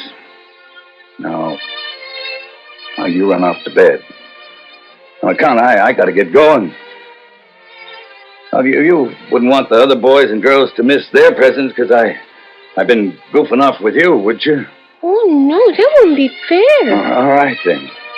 Off to bed you go. All right. Come on, Mikey. Merry Christmas, Santa Claus. Me too. Yeah. Merry Christmas, kids. I mean, good night. Good night. Come on, Mikey. Oh, Joe. They'll never forget that. Yeah. Neither will I. Merry Christmas, honey. I'm sorry I'm late. Hey, what's this? It's Joe Watson, Mike. Joe Watson? What the devil are you doing here? He came to kill us. What? Take it easy, Mike. Here's my gun. You changed your mind? Your kids changed my mind. They thought he was really Santa Claus, darling. They were so excited. Mike, you can send me up again. Better to go back for parole violation, I guess, than for murder. Oh, wait a minute. We gotta have a complaining witness. You want to make a complaint, Lucille? No, Mike. I want to thank Joe for giving the kids the best Christmas of their lives. Well, I haven't any complaint then. Merry Christmas, Joe. I still say Christmas is for people who don't know no better. Like kids and idiots. Yeah. Merry Christmas.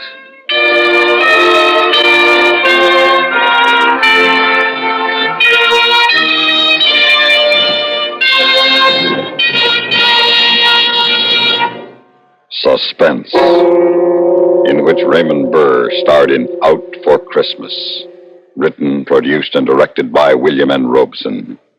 In just a moment, the names of the supporting players and a word about next week's story of suspense. Christmas Eve on CBS Radio, Bing Crosby invites you to celebrate Christmas with the world on our 4th annual Christmas Sing with Bing. With Bing as your guide and CBS Radio as your magic carpet, you'll visit Rome to hear the Vatican Choir.